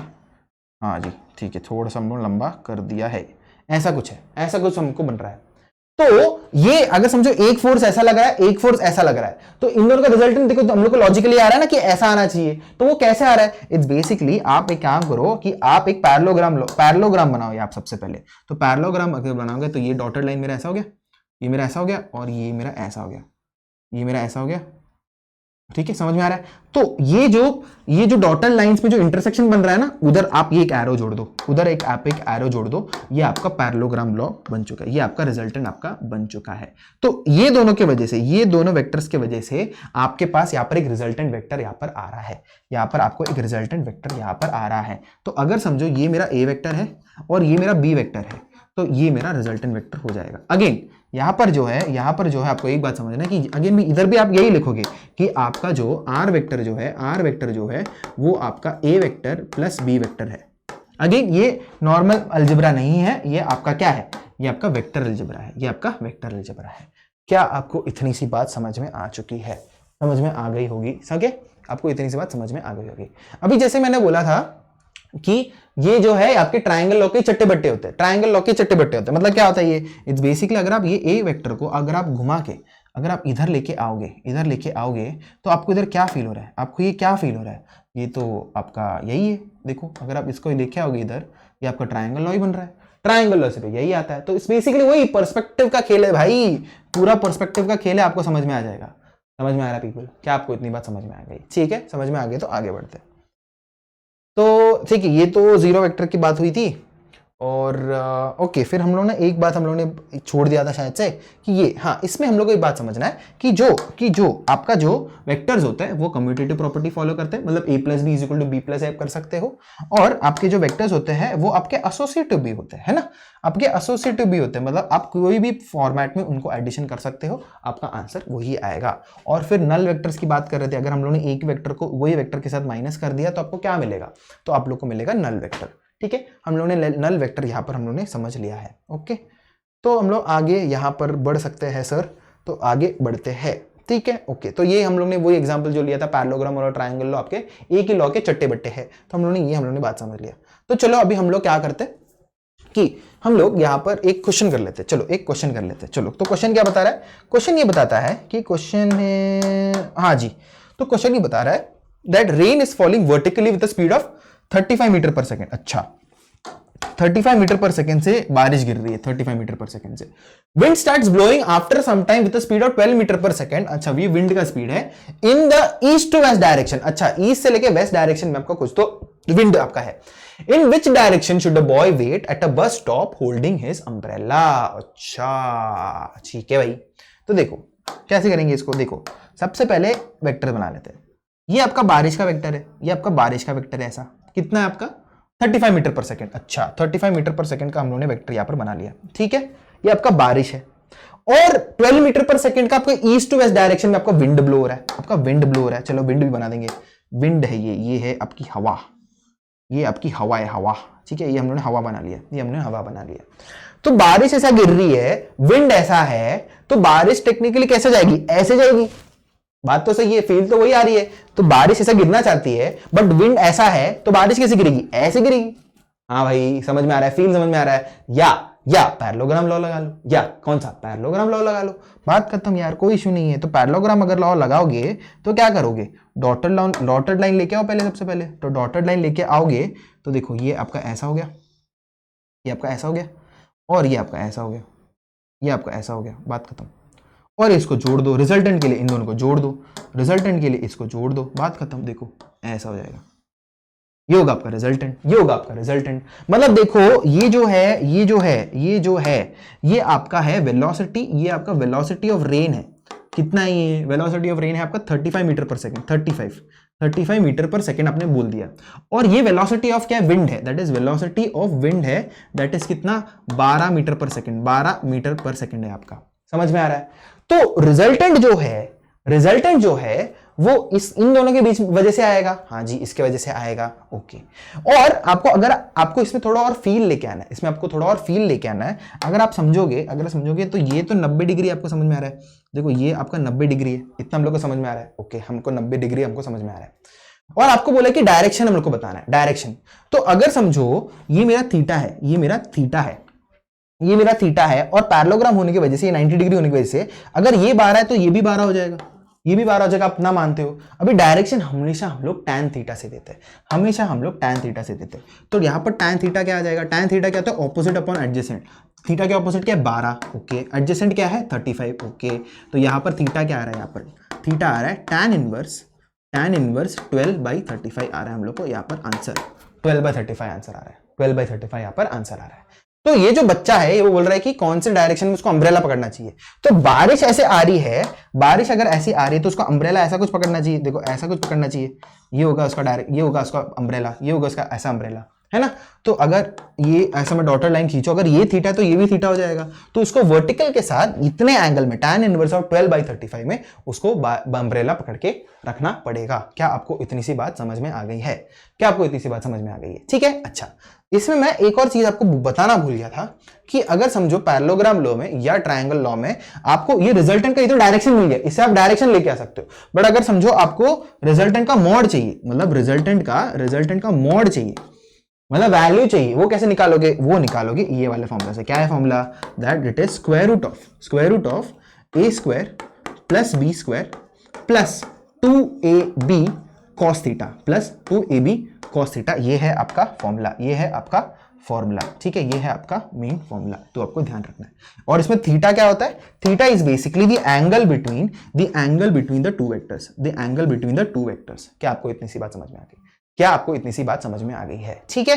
तो आप चाहिए तो यहां पर ये वाला चीज भी ढूंढ सकते हो कि मैग्नीट्यूड क्या होगा बारिश का यहां पर अभी स्पीड क्या हो जाएगा, क्या आपका इधर वेलोसिटी हो जाएगा, आपको यहां पर बारिश का भी निकाल सकते हो। क्या हो जाएगा यहां पर आपको निकालना है, तो आप क्या करोगे, that is 12 square plus 35 square, उसका स्क्वायर रूट करोगे तो आपको ये वाला स्पीड भी आपको मिल जाएगा। बात खत्म, समझ में आ रहा है, ठीक है, आगे बढ़ते हैं। अभी हम लोग यूनिट वेक्टर्स की बात करते हैं। जैसे कि मैंने बोला था यहाँ पर यूनिट वेक्टर्स को, मैंने क्या बोला था यहाँ पर कि यूनिट वेक्टर्स का मेन काम क्या होता है, डायरेक्शन दिखाना, मेन काम होता है डायरेक्शन दिखाना। तो यहाँ पर अभी हम लोग यूनिट वेक्टर्स को भी हम लोग और डिटेल में पढ़ेंगे। देखो यहाँ पर जब भी आपको डायरेक्शन दिखाना होता है, जब भी आप मोशन इन प्लेन की बात करते हो या मोशन इन 3 डायमेंशंस की बात करते हो, आप मेनली क्या करते हो, यहाँ पर 3 एक्सेस होता है, X axes, Y axes, Z axes. तो यहाँ पर आपका मेनली जो है आपको ये तीनों डायरेक्शन के साथ ही खेलना है। तो अगर समझो यहाँ पर अगर मैंने एक्सेस बनाना शुरू कर दिया तो ये हो गया मेरा वाई, ये हो गया मेरा वाई, है ना, ये हो गया मेरा वाई, है ना, और ये हो गया मेरा एक्स, ये हो गया मेरा एक्स, और ये हो जाएगा मेरा क्या, ये हो जाएगा मेरा जेड एक्सेस, है ना, उसको नाम दे देते हैं। ये हो गया मेरा x, ये हो गया मेरा y, ये हो गया मेरा z एक्सिस। क्या आपको इतनी सी बात समझ में आ गई है ना। और ये मेरा ओरिजिन हो गया, ओके। तो अगर कोई भी वेक्टर है, कोई भी वेक्टर है वो x एक्सिस में अगर आपको उसका डायरेक्शन दिखाना है, अगर आपको उसका डायरेक्शन x एक्सिस में कुछ तो दिखाना है, तो ये होगा मेरा उसका यूनिट वेक्टर, ये होगा मेरा यूनिट वेक्टर, ये होगा मेरा यूनिट वेक्टर, है ना, ये होगा मेरा यूनिट वेक्टर एक मैग्नीट्यूड का। इसका मैग्नीट्यूड क्या हो जाएगा, 1 हो जाएगा। और ये वेक्टर को जो x एक्सिस में जो डायरेक्शन दिखाता है उसको हम लोग बोलते हैं आई कैप, मतलब आई कैप, कैप मतलब यूनिट वेक्टर होता है, कैप मतलब यूनिट वेक्टर, या आप इसको एक्स कैप भी बोल सकते हो, एक्स कैप भी बोल सकते हो, आई कैप नहीं तो एक्स कैप बोल सकते हो। और जो वेक्टर वाई डायरेक्शन में दिखाना चाहता है, जो वाई डायरेक्शन में जो दिखाना चाहता है, ये है आपका वाई डायरेक्शन वाला, हाँ जी, ये आपका वाई डायरेक्शन में जो दिखाना चाहता है, इसको हम लोग बोलते हैं जे कैप या वाई कैप, इन दोनों में से कुछ भी चलेगा। क्या आपको ये बात समझ में आ रही? मतलब कोई भी वेक्टर आपका इस डायरेक्शन में है तो हम लोग क्या बोलेंगे, इस डायरेक्शन में है हम लोग क्या बोलेंगे कि वो जे कैप डायरेक्शन में, मतलब वाई एक्सिस में तो हम लोग क्या बोलेंगे, जे कैप डायरेक्शन में, मतलब उसको पता चला कि वाई एक्सिस में है। और अगर कोई वेक्टर जेड एक्सिस में है, अगर कोई वेक्टर आपका जेड एक्सिस में है तो आपका ऐसा होगा, ये यूनिट वेक्टर है ना, और इसको हम लोग नाम देंगे, इसको हम लोग क्या नाम देंगे, इसको नाम देंगे हम लोग जेड कैप या आपका हो जाएगा के कैप। समझ में आ रहा है? ये हो गया आपका यूनिट वेक्टर्स। तो इसमें मैग्नीट्यूड वाइज सब सेम है, आई कैप, जे कैप, के कैप सब सेम है। क्या मैं ऐसे लिख सकता हूं? नहीं, क्योंकि डायरेक्शन अलग है, वेक्टर्स है ये, मुझे इसमें डब्बा डालना पड़ेगा, ऐसा मॉड डालना पड़ेगा, मॉड। इन दोनों का क्या, सबका मैग्नीट्यूड क्या हो जाएगा 1। क्या आपको इतनी सी बात समझ में आ रही है? ये सब वही लिखा है, ये सब आपका वही लिखा है। तो अगर समझो मैंने यहां पर अभी लिखा कि एक वेक्टर है ए वेक्टर, एक ए वेक्टर करके एक वेक्टर है, अगर मैंने इसमें ऐसा लिखा 2i कैप लिखा, 2i कैप, तो इसका मतलब क्या है, ये 2i कैप का मतलब क्या हो जाएगा, इसका मतलब ये है कि मेरे पास एक ऐसा वेक्टर है जो ये डायरेक्शन में है, मतलब एक्स एक्सिस के डायरेक्शन में है, और उसका जो मैग्नीट्यूड है वो 2 है। क्या आपको इतनी सी बात समझ में आ गई है? कि समझा आपको? समझा अब हम लोग ये अभी कब यूज करते हैं, कब यूज करते हैं इसमें, समझ में आ रहा है? अच्छा, और अगर मैंने बोल दिया कि 2i प्लस 3j, मैंने ऐसा कुछ तो लेगा, 2i cap plus 3j cap, 2i cap plus 3j cap. इसका मतलब क्या है कि मेरे पास एक वेक्टर है जो 2i में, मतलब x एक्सिस में 2 मैग्नीट्यूड का एक वेक्टर है, और एक y एक्सिस में एक भी एक है जो 3 मैग्नीट्यूड का है, रुको, 3 मैग्नीट्यूड, हाँ जी, ऐसा एक वेक्टर है। समझ में आ रहा है? बट ये तो सेपरेट लिखा है, इसका रिजल्टेंट वेक्टर क्या हो जाएगा, इसका रिजल्टेंट वेक्टर हम लोग पैरेललोग्राम लॉ से निकाल सकते हैं, वो कुछ ऐसा कुछ हो जाएगा। तो ये है आपका, ये जो वेक्टर है ये है आपका 2i, ये आपका जो वेक्टर है ये है आपका 2i प्लस 3j वाला वेक्टर, ये है आपका 2i प्लस 3j वाला वेक्टर।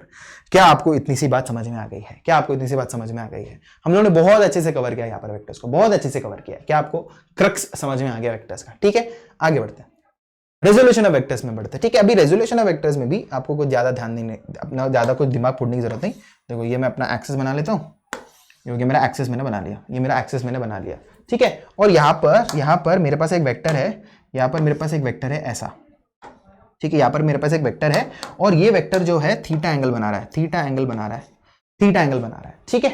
और ये जो वेक्टर है इसको मैं नाम दे देता हूँ, मैं आर वेक्टर नाम दे देता हूँ, ठीक है। अच्छा, अगर आप समझोगे ये जो वेक्टर है ये 2 वेक्टर से बना होगा, मतलब ये वेक्टर किसी का तो रिजल्टेंट होगा, जैसे कि मैंने ये 2i प्लस 3j मैंने क्या पर किया है, 2i प्लस 3j, ये 2i मैंने बनाया, ये 3j बनाया है, और रिजल्टेंट मेरा क्या हो गया, 2i plus 3j। It's basically, देखो, ये मेरा 2i कैप है और ये मेरा 3j है, तो इसका रिजल्टेंट कैसे लिखते हैं, A vector plus B vector, that is 2i plus 3j vector. तो ये मुझे रिजल्टेंट वेक्टर यहां पर मिल गया। वैसे ही ये जो है ये किसी का तो रिजल्टेंट होगा ना, तो इसका जो कंपोनेंट्स है, जो मम्मी पापा है, उसमें तोड़ने के लिए हम लोग जो यूज करते हैं उसको हम लोग बोलते हैं रेजोल्यूशन।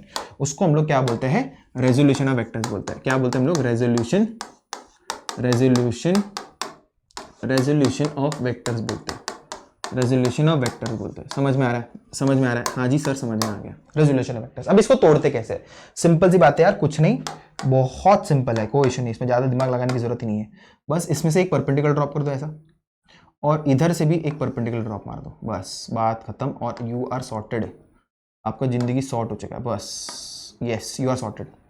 बस ये समझ में आ रहा है? तो हम लोग को यहाँ पर एक ट्रायंगल बन रहा है, ट्रायंगल बनते हुए दिख रहा है, देखो ट्रायंगल बनते हुए दिख रहा है। हाँ सर, ये ओरिजिन है, ये ए है, ये बी है, हाँ जी सर बन गया, और ये सी है मेरा।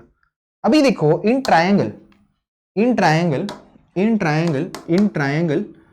किसकी बात करें हम लोग, ओ ए बी की बात करते हैं, ठीक है, ए ओ बी की बात करते हैं।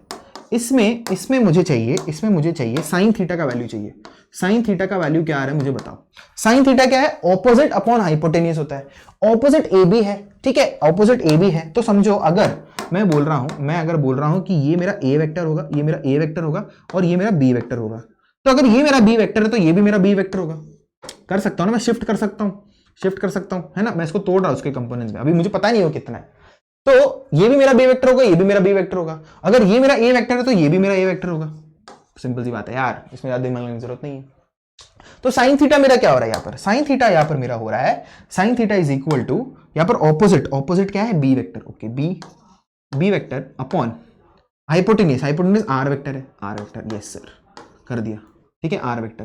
तो यहां पर मुझे बी वेक्टर का वैल्यू क्या आ रहा है, बी वेक्टर का वैल्यू आ रहा है B vector into sine theta is equal to, okay sorry, R vector into sine theta, हाँ जी, R vector into sine theta, यार इसका मैग्नीट्यूड ले सकते हैं, इसका मैग्नीट्यूड होता है ना, लेंथ तो मैग्नीट्यूड होगा, लेंथ मैग्नीट्यूड होगा, that is R sine theta is equal to B vector,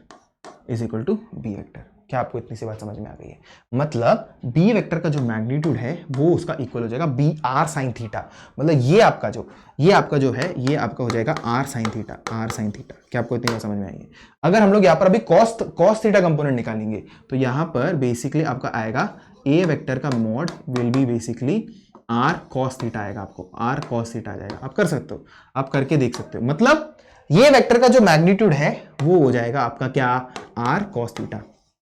मतलब अगर आपके पास एक वेक्टर आर गिवन है, आपको उसके कंपोनेंट्स में तोड़ना है, तो कुछ नहीं करने का, क्या करने का बताता हूं। देखो ये आर है, थीटा की तरफ जो गिर रहा है ना, जो थीटा की तरफ जो गिर रहा है वो आपका आर कॉस थीटा हो गया, और उसके परपेंडिकुलर आर कॉस थीटा का एक परपेंडिकुलर हो जाए एक आर साइड थीटा बना दो। समझ में आ रहा है? मतलब अगर मुझे एक एग्जांपल देना है, एक काम करते हैं, इसको हम लोग यस, इसको थोड़ा साइड मार लेते, इसको थोड़ा साइड मार लिया, यस, इसको थोड़ा सा साइड मार लेंगे, यस, इसको थोड़ा साइड मार लिया, और इसको थोड़ा सा छोटा कर लेते हैं, थोड़ा सा छोटा, यस सर, इधर थोड़ा छोटा कर लिया हम लोगों ने, ओके। और अगर मुझे इसमें क्या करना है कि समझो मेरे पास एक वेक्टर है, यहाँ पर वाई एक्सेस है, ये मेरा एक्स एक्सेस है, और ये मेरा एक वेक्टर है यहाँ पर, ये मेरा थ्री कुछ तो है, 3, ओके, यहाँ पर मैग्नीट्यूड मेरा 3 है, मुझे इसके कंपोनेंट्स में तोड़ना है। बेसिकली ये मेरा एक कंपोनेंट हो जाएगा और ये मेरा एक कंपोनेंट हो जाएगा, मुझे ये कंपोनेंट में तोड़ना है, कुछ नहीं। देखो ये थीटा इस तरफ है तो नीचे गिरा दो, तो ये हो जाएगा मेरा 3 cos थीटा, और परपेंडिकुलर उसके तो ये हो जाएगा मेरा 3 sin थीटा। बस यही आपका फंडा, बात कुछ नहीं। समझ में आ रहा है? आपने रिजॉल्व कर लिया, आपने इसको रिजॉल्व कर लिया। क्या इतनी सी बात समझ में आ गई है? ठीक है, क्या इतनी सी बात समझ में आ गई है? हाँ जी सर समझ में आ गया, हम लोग आगे बढ़ सकते हैं। ठीक है, ओके सर, चलो समझ में आ गया। ठीक है पीपल, आगे बढ़ते हैं। तो ये अगेन वही गिवन है, ठीक है। इसमें आप एक और चीज आप जोड़ सकते हो कि अगर अभी हम लोग को पता चल गया है कि ये मेरा आर कॉस थीटा है, ये मेरा आर साइन थीटा है, तो अगर ये मुझे इतना पता चल चुका है, एक काम करते हैं, इसको हम लोग साइड में कर लेते हैं, तो इसको हम लोग साइड में कर लेंगे क्योंकि कैलकुलेशन है। मुझे पता है अगर ये आर कॉस थीटा है, ये आर साइन थीटा है, तो इसका जो कोऑर्डिनेट्स क्या आ जाएगा, मैं ऐसे लिख सकता हूं R cos theta comma R sine theta लिख सकता हूं। ऐसे लिख सकता हूं कि नहीं? हाँ जी लिख सकता हूं मैं। ये वेक्टर मैं ऐसा लिख सकता हूं, ये हो जाएगा R cos theta I cap, और ये हो जाएगा R sine theta J cap. ये तो आपने वेक्टर में लिख दिया अभी, ये उसका वेक्टर हो गया, है ना। और रिजल्टेंट अगर मुझे चाहिए, उसका मॉड मुझे चाहिए, तो मैं क्या लिख सकता हूं, मैं आर कॉस थीटा का होल स्क्वायर, है ना, ये मैं ऐसा लिख सकता हूं ना, ऐसा लिख सकता हूं दैट आर का अगर मुझे मॉड चाहिए तो क्या हो जाएगा, ये हो जाएगा आर कॉस थीटा का whole square plus R sine theta का whole square plus 2ab, that is 2 into R cos theta into 2r sine theta cos theta क्या है, इन दोनों के बीच में का एंगल क्या है, और इन दोनों के बीच में का एंगल क्या है आपका, इन दोनों के बीच में का एंगल है 90 डिग्रीज, तो वो तो 0 हो गया, ये तो अपना 0 हो गया। इसको सॉल्व करो, आपको आर ही मिलेगा वापस, इसको आप सॉल्व करोगे तो आर ही मिलेगा। तो हम लोगों ने ये पूरा प्रूव कर लिया। क्या आपको इतनी सी बात समझ में आ गई है? ये सर समझ में आ गई, आप आगे बढ़ सकते हो। इधर भी वही लिखा है, इधर भी आपका वही लिखा है, ठीक है, आगे बढ़ते हैं। और फिर मैंने जैसे बोला था tan थीटा यूज करते हैं हम लोग डायरेक्शन देने के लिए। तो अगर आप इधर देखोगे tan थीटा, इधर देखो tan थीटा क्या हो जाएगा, ये हो जाएगा opposite upon adjacent, that is b by a। तो आप tan theta b by a आप डायरेक्टली आप लिख सकते हो, ये आपका डायरेक्शन हो जाएगा। समझ में आ रहा है? ओके। और 3D एक्सेस में भी आपका ऐसे ही होता है, 3D एक्सेस में भी आपका ऐसे ही होता है। देखो ये ax है, ये ay है, ay वेक्टर है, और ये az वेक्टर है, ax vector, ay vector, az vector, और उन सबका i cap, j cap, k cap लिख के रखा है। तो इनका जो रिजल्टेंट का जो मॉड आएगा वो आपका होगा ये वाला जो चीज होगा, ये वाला चीज होगा, ये आपको उसका रिजल्टेंट का मॉड आएगा। बेसिकली कुछ नहीं, एक और डायमेंशन आपका जुड़ चुका है, और कुछ नहीं है, और कुछ नहीं है यहाँ पर। क्या आपको इसी बात समझ में आ गई? यस सर, हमको समझ में आ गई है। देखो अभी हम लोग ये वाला क्वेश्चन सॉल्व करते हैं। A motor boat is racing towards north at 25 kilometre per our.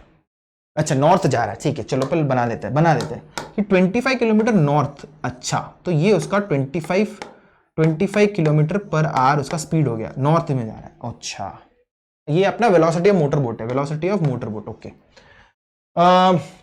And the water current in that region is 10 kilometre per hour in the direction 60 degree east of south. अच्छा 60 degree east of south मतलब क्या होता है? देखो it's basically, अगर ये मेरा north है, ये मेरा ईस्ट है, ये मेरा वेस्ट है और ये मेरा साउथ है। 60 डिग्री ईस्ट ऑफ साउथ मतलब ईस्ट डायरेक्शन में बट साउथ के ईस्ट डायरेक्शन में, मतलब साउथ का east direction, east of south के ईस्ट डायरेक्शन में 60 डिग्री, मतलब बेसिकली ये है आपका ये ऐसा कुछ तो है। क्या आपको इतना बात समझ में आ रहा है? तो ये जो है इज बेसिकली ऐसा कुछ तो है। ये क्या है? वेलोसिटी ऑफ वाटर है। ये वेलोसिटी ऑफ वाटर है, 10 बोला है इधर, 10। और ये जो एंगल है ये आपका 60 डिग्री बोला है उन्होंने। ये एंगल जो है 60 डिग्री आपका बोला है, ठीक है। उन्होंने बोला है find the resultant velocity of the boat. बात तो सही है, बोट इधर जाना चाहता है, पानी उसको इधर खींच रही है, तो जाएगा इधर ही, ऐसा कुछ तो जाएगा इधर कुछ तो। हम लोग इसको कैसे करेंगे? सिंपल सी बात है, ज्यादा दिमाग की जरूरत नहीं। एनसीईआरटी में जो मेथड गिवन है वो बहुत कंफ्यूजिंग है, कुछ नहीं, क्या करो, देखो सिंपल सी बात है। देखो ये वेलोसिटी ऑफ वाटर जो है इसको कंपोनेंट्स में तोड़ दो, तो ये जो उसका रिजल्टेंट है, तो कंपोनेंट्स ये क्या हो जाएगा? 60 की तरफ क्या हो जाएगा? ये हो जाएगा VW cos 60 हो जाएगा, VW cos 60 हो जाएगा। हाँ सर VW cos 60 हो जाएगा, हम लोग को बात समझ में आ गई है। और उसका परपेंडिकुलर कंपोनेंट भी हो जाएगा, ये हो जाएगा VW sin 60। काम खत्म। आपने एक बार रिजॉल्व कर लिया ना, तो ये जो ओरिजिनल वाला चीज एग्जिस्ट नहीं करता है, आपने उसको रिजॉल्व कर लिया है। आपने ये बोला है कि रिजल्टेंट इन दोनों वेक्टर्स की वजह से बना है, तो आपने इसको उसके रिजल्टेंट मम्मी पापा में इसको तोड़ दिया है। क्या आपको इतनी बात समझ में आ गई है? अब बात खत्म है। तो एक आपका इधर है और एक आपका इधर है, बट आपको एक बात जानना है कि आपको इधर एक और वेक्टर आपका बन चुका है कि वेलोसिटी ऑफ मोटर बोट को यहां पर अभी velocity of water cos 60 degree भी कम करने की कोशिश करेगा। तो जो आपका effective velocity of motor boat है वो भी आपको हो जाएगा velocity of motor boat minus velocity of water cos 60, ये आपका हो जाएगा। तो देखो वेलोसिटी ऑफ मोटर बोट क्या है यहाँ पर? 25 है ना। यहाँ पर वेलोसिटी ऑफ मोटर बोट क्या हो जाएगा? वेलोसिटी ऑफ मोटर बोट हो जाएगा 25 माइनस वेलोसिटी ऑफ वाटर क्या है? इस 10। cos 60 क्या होता है? हाफ। तो ये क्या हो जाएगा? 25 में से 5 निकाल दो, 20। तो 20 किलोमीटर पर आवर आपका इफेक्टिव स्पीड है अभी मोटर बोट का। तो इफेक्टिव आपका क्या हो रहा है? यहाँ पर अभी आ रहा है 20 आ रहा है, और अभी 20 और इसको रिजल्टेंट निकालना है। तो इसका रिजल्टेंट किधर हो जाएगा? इसका रिजल्टेंट हो जाएगा इस तरफ, ऐसा होगा इसका रिजल्टेंट। तो 20 और VW sin 60 को आपको सॉल्व करना है, बात खत्म। तो देखो क्या हो जाएगा, VW sin 60 का वैल्यू निकाल देते हैं। क्या हो जाएगा? ये हो जाएगा VW मेरा 10 है, ये हो जाएगा 10 sin 60 √3/2 होता है, √3/2। तो ये मुझे क्या आ रहा है? 5√3 आंसर आ रहा है। तो 5√3 और 20 का रिजल्टेंट निकाल दो। तो 5√3 और 20 का रिजल्टेंट यहां पर, अरे हाँ 5√3 और 20 का यहां पर रिजल्टेंट निकाल दो। रुको इसको मैं थोड़ा रब कर देता हूं, थोड़ा स्पेस लेके आ जाएंगे। हाँ जी, इसका हम लोग रिजल्टेंट निकालेंगे तो उसका मॉड मिल जाएगा हम लोग को।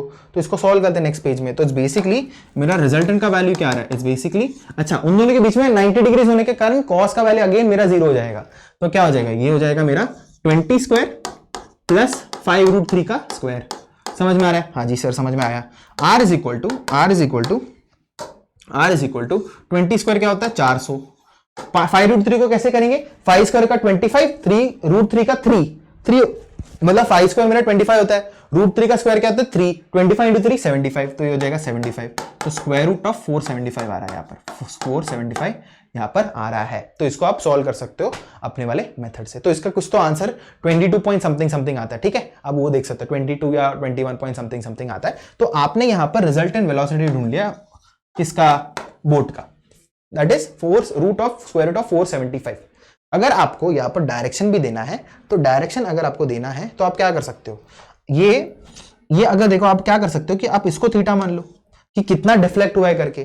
तो ये आपको पता है ना, ये वेलोसिटी m है करके, और ये आपको पता है VW sin 60 हो जाएगा। तो tan थीटा निकाल दो, काम खत्म, फिनिश, आंसर आपका इज रेडी, ठीक है। ओके चलो आगे बढ़ते हैं।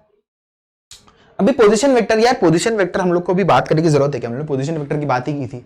अगर ये xi कैप है, ये yj कैप है, तो ये क्या हो जाएगा? ये हो जाएगा xi प्लस yj कैप, बस।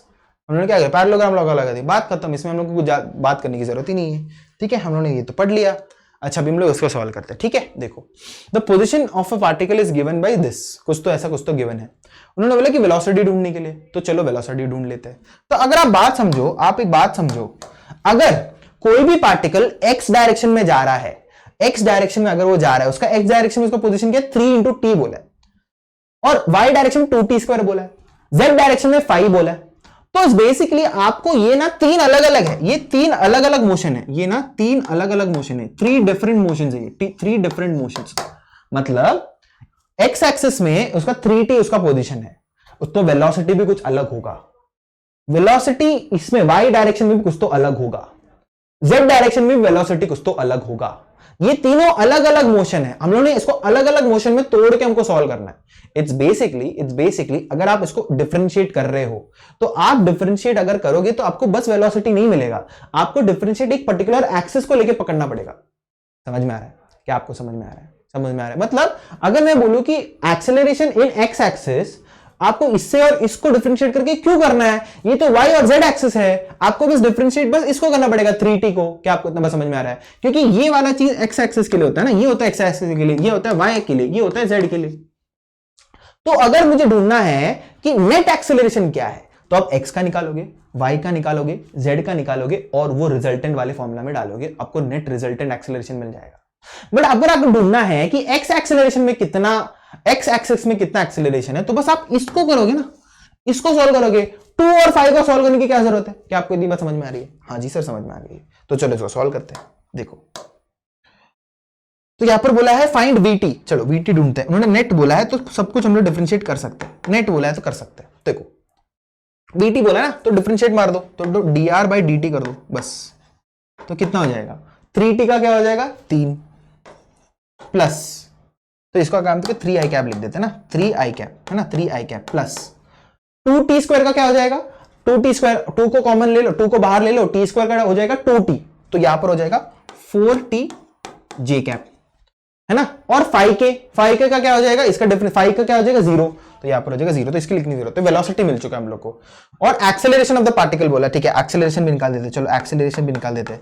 चलो इसको एक और बार डिफरेंशिएट कर दो, dv/dt, तो क्या हो जाएगा, ये 3 का डिफरेंशिएशन 0, 4t का डिफरेंशिएशन 4, तो 4 j कैप। तो इट्स बेसिकली हम लोग को समझ में आया कि ये जो पार्टिकल जो है, ये जिसका जो पोजीशन वेक्टर गिवन है, वो बस आपका y एक्सिस में आपका बस एक्सेलरेट है, किससे, 4 मीटर पर सेकंड से। क्या आपको इतना बात समझ में आ गया?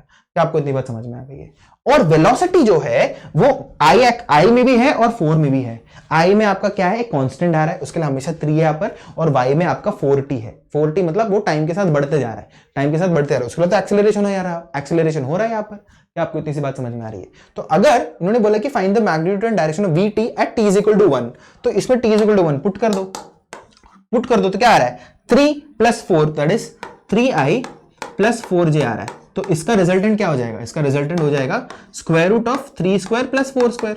समझ में आ रहा है? अगेन यहाँ पर cos थीटा 0 हो जाएगा, क्योंकि i कैप और j कैप में वैल्यू एंगल क्या होता है, 90 डिग्री, तो cos 90 0 हो गया, तो ये आपको आंसर आ गया 5। तो velocity is 5 metre per second. और उन्होंने क्या बोला कि find the magnitude and direction of vt, ठीक है, vt बोला, तो हम लोगों ने क्वेश्चन यहाँ पर सॉल्व कर लिया। क्या आपको इतनी सी बात समझ में आ गई? ये समझ में आ गई सर, हम आगे बढ़ सकते हैं।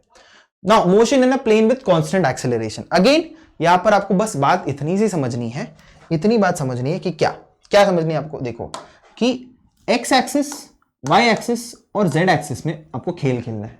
अगर आप बस x एक्सिस में सॉल्व करना चाहते हो तो आप उसमें इक्वेशंस ऑफ मोशन लगा सकते हो, बट बस x एक्सिस में, मतलब क्या हो जाएगा, फाइनल वेलोसिटी x एक्सिस में is equal to initial velocity x axis में प्लस एक्सेलरेशन x एक्सिस में इनटू t तो कांस्टेंट होगा, t थोड़ी ना कुछ एक्सिस देखता है, t तो सबके लिए सेम होता है। वैसे ही आप और क्या क्या लिख सकते हो, v² - u² is equal to 2as। तो इसमें सब क्या होगा, फाइनल वेलोसिटी x में, इनिशियल x में, एक्सेलरेशन x में और डिस्प्लेसमेंट भी x में।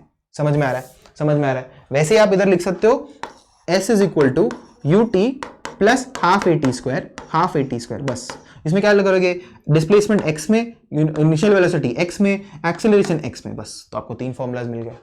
वैसे ही अगर मैं z के लिए लिखना चाहता हूं, चलो z के लिए लिख लेते, y के लिए आप खुद लिख लेना, सिंपल सी बात है, v is equal to u plus at, V square minus U square is equal to 2as, s is equal to ut plus half at square. Yes sir, हमको समझ में आ गया।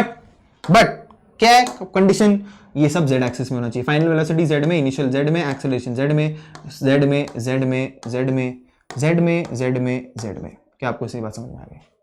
क्या आपको इतनी सी बात समझ में आ चुकी है? यस सर, हमको समझ में आ चुकी है। तो ये बस यही उन्होंने वही बोला है। तो उन्होंने यही बोला है कि अगर आपको मोशन इन अ प्लेन कुछ हम लोग का गिवन है, मतलब 2 डायमेंशन में कुछ तो गिवन है, आप उसको 1D मोशन में तोड़ दो, अलग अलग एक्सेस को अलग अलग क्वेश्चन की तरह मान लो, फिर लास्ट में जाकर उनको कंबाइन करो और आपको फाइनल आंसर निकालो। ये पूरा पैरा में वही गिवन है। तो उसमें अभी हम लोग प्रोजेक्टाइल मोशन हम लोग पढ़ने वाले हैं, प्रोजेक्टाइल मोशन हम लोग भी पढ़ने वाले हैं। तो प्रोजेक्टाइल मोशन में डोंट वरी, हम लोग इसको एकदम खतरनाक तरीके से करेंगे, खतरनाक तरीके से करेंगे हम लोग प्रोजेक्टाइल मोशन को। चलो हम लोग प्रोजेक्टाइल मोशन को अच्छे से करते हैं। हम लोग को ये सब एनसीईआरटी की भी जरूरत नहीं है। मैं आपको जो फील दे दूंगा ना, जो फील दे दूंगा, मतलब आपको मतलब क्या बोलूंगा, मतलब आपको मतलब पता भी नहीं चलेगा कि आपको प्रोजेक्टाइल मोशन कब खत्म हुआ।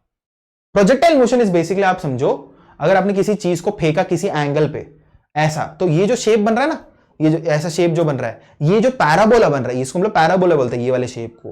तो ये वाले स्टडी को हम लोग प्रोजेक्टाइल मोशन बोलते हैं, और इसको हम लोग प्रोजेक्टाइल बोलते हैं जिस चीज को फेंक रहे हो। तो प्रोजेक्टाइल मोशन, जो मोशन जब आप फेंकते हो किसी एंगल में, किसी वेलोसिटी में, किसी एंगल में होना चाहिए, नहीं तो वो तो स्ट्रेट लाइन में कवर करेगा, स्ट्रेट लाइन ट्रैवल करेगा। अगर किसी एंगल में आप फेंक रहे हो और वो पैराबोलिक पाथ यूज कर रहे हैं, उसको हम लोग प्रोजेक्टाइल मोशन हम लोग बोलते हैं। समझ में आ रहा है? ओके, चलो हम लोग समझते हैं। सबसे पहले एक्सेस बना लेते हैं, एक्सेस बना लेते हैं। चलो एक्सेस हो गया, और ये आपका एक्सेस हो गया, ये आपका एक्सेस हो गया, ठीक है। ये आपका एक्सेस यहां पर हो चुका है, ठीक है। ये आपका एक्सेस यहां पर हो चुका है। समझो यहां पर मैंने क्या कर दिया कि मैंने यहां पर कुछ तो एक u वेलोसिटी मैंने दे दिया एक पार्टिकल को, एक u वेलोसिटी दे दिया यहां पर मैंने पार्टिकल u वेलोसिटी, इसको वेक्टर बोल लेते हैं, ठीक है। इसको हम लोग वेक्टर बोल देते हैं, चलो इसको वेक्टर बोल देते हैं। u वेलोसिटी कुछ तो फेंका, और ये जो फेंका है यहां पर थीटा एंगल बना रहा है, एक्स एक्सिस के साथ, एक्स एक्सिस के साथ बना रहा है। तो अगर आप ध्यान दोगे, ये कैसा पाथ बनेगा, ये ऐसा कुछ पाथ बनेगा, ऐसा पाथ बनेगा, ऐसा पाथ बनेगा कि नहीं? ऐसे ही प्रोजेक्टाइल जाएगा ना? हाँ सर जाएगा। ओके, हम लोगों ने ये पाथ हम लोगों ने पता कर लिया है। तो आपको इधर भी बात समझना है कि ये तो अभी 2D मोशन हो गया, क्योंकि हम लोगों ने प्लेन में बना दिया है। हम लोग को बोला गया कि 2D मोशन को 1D मोशन में कन्वर्ट करने के लिए।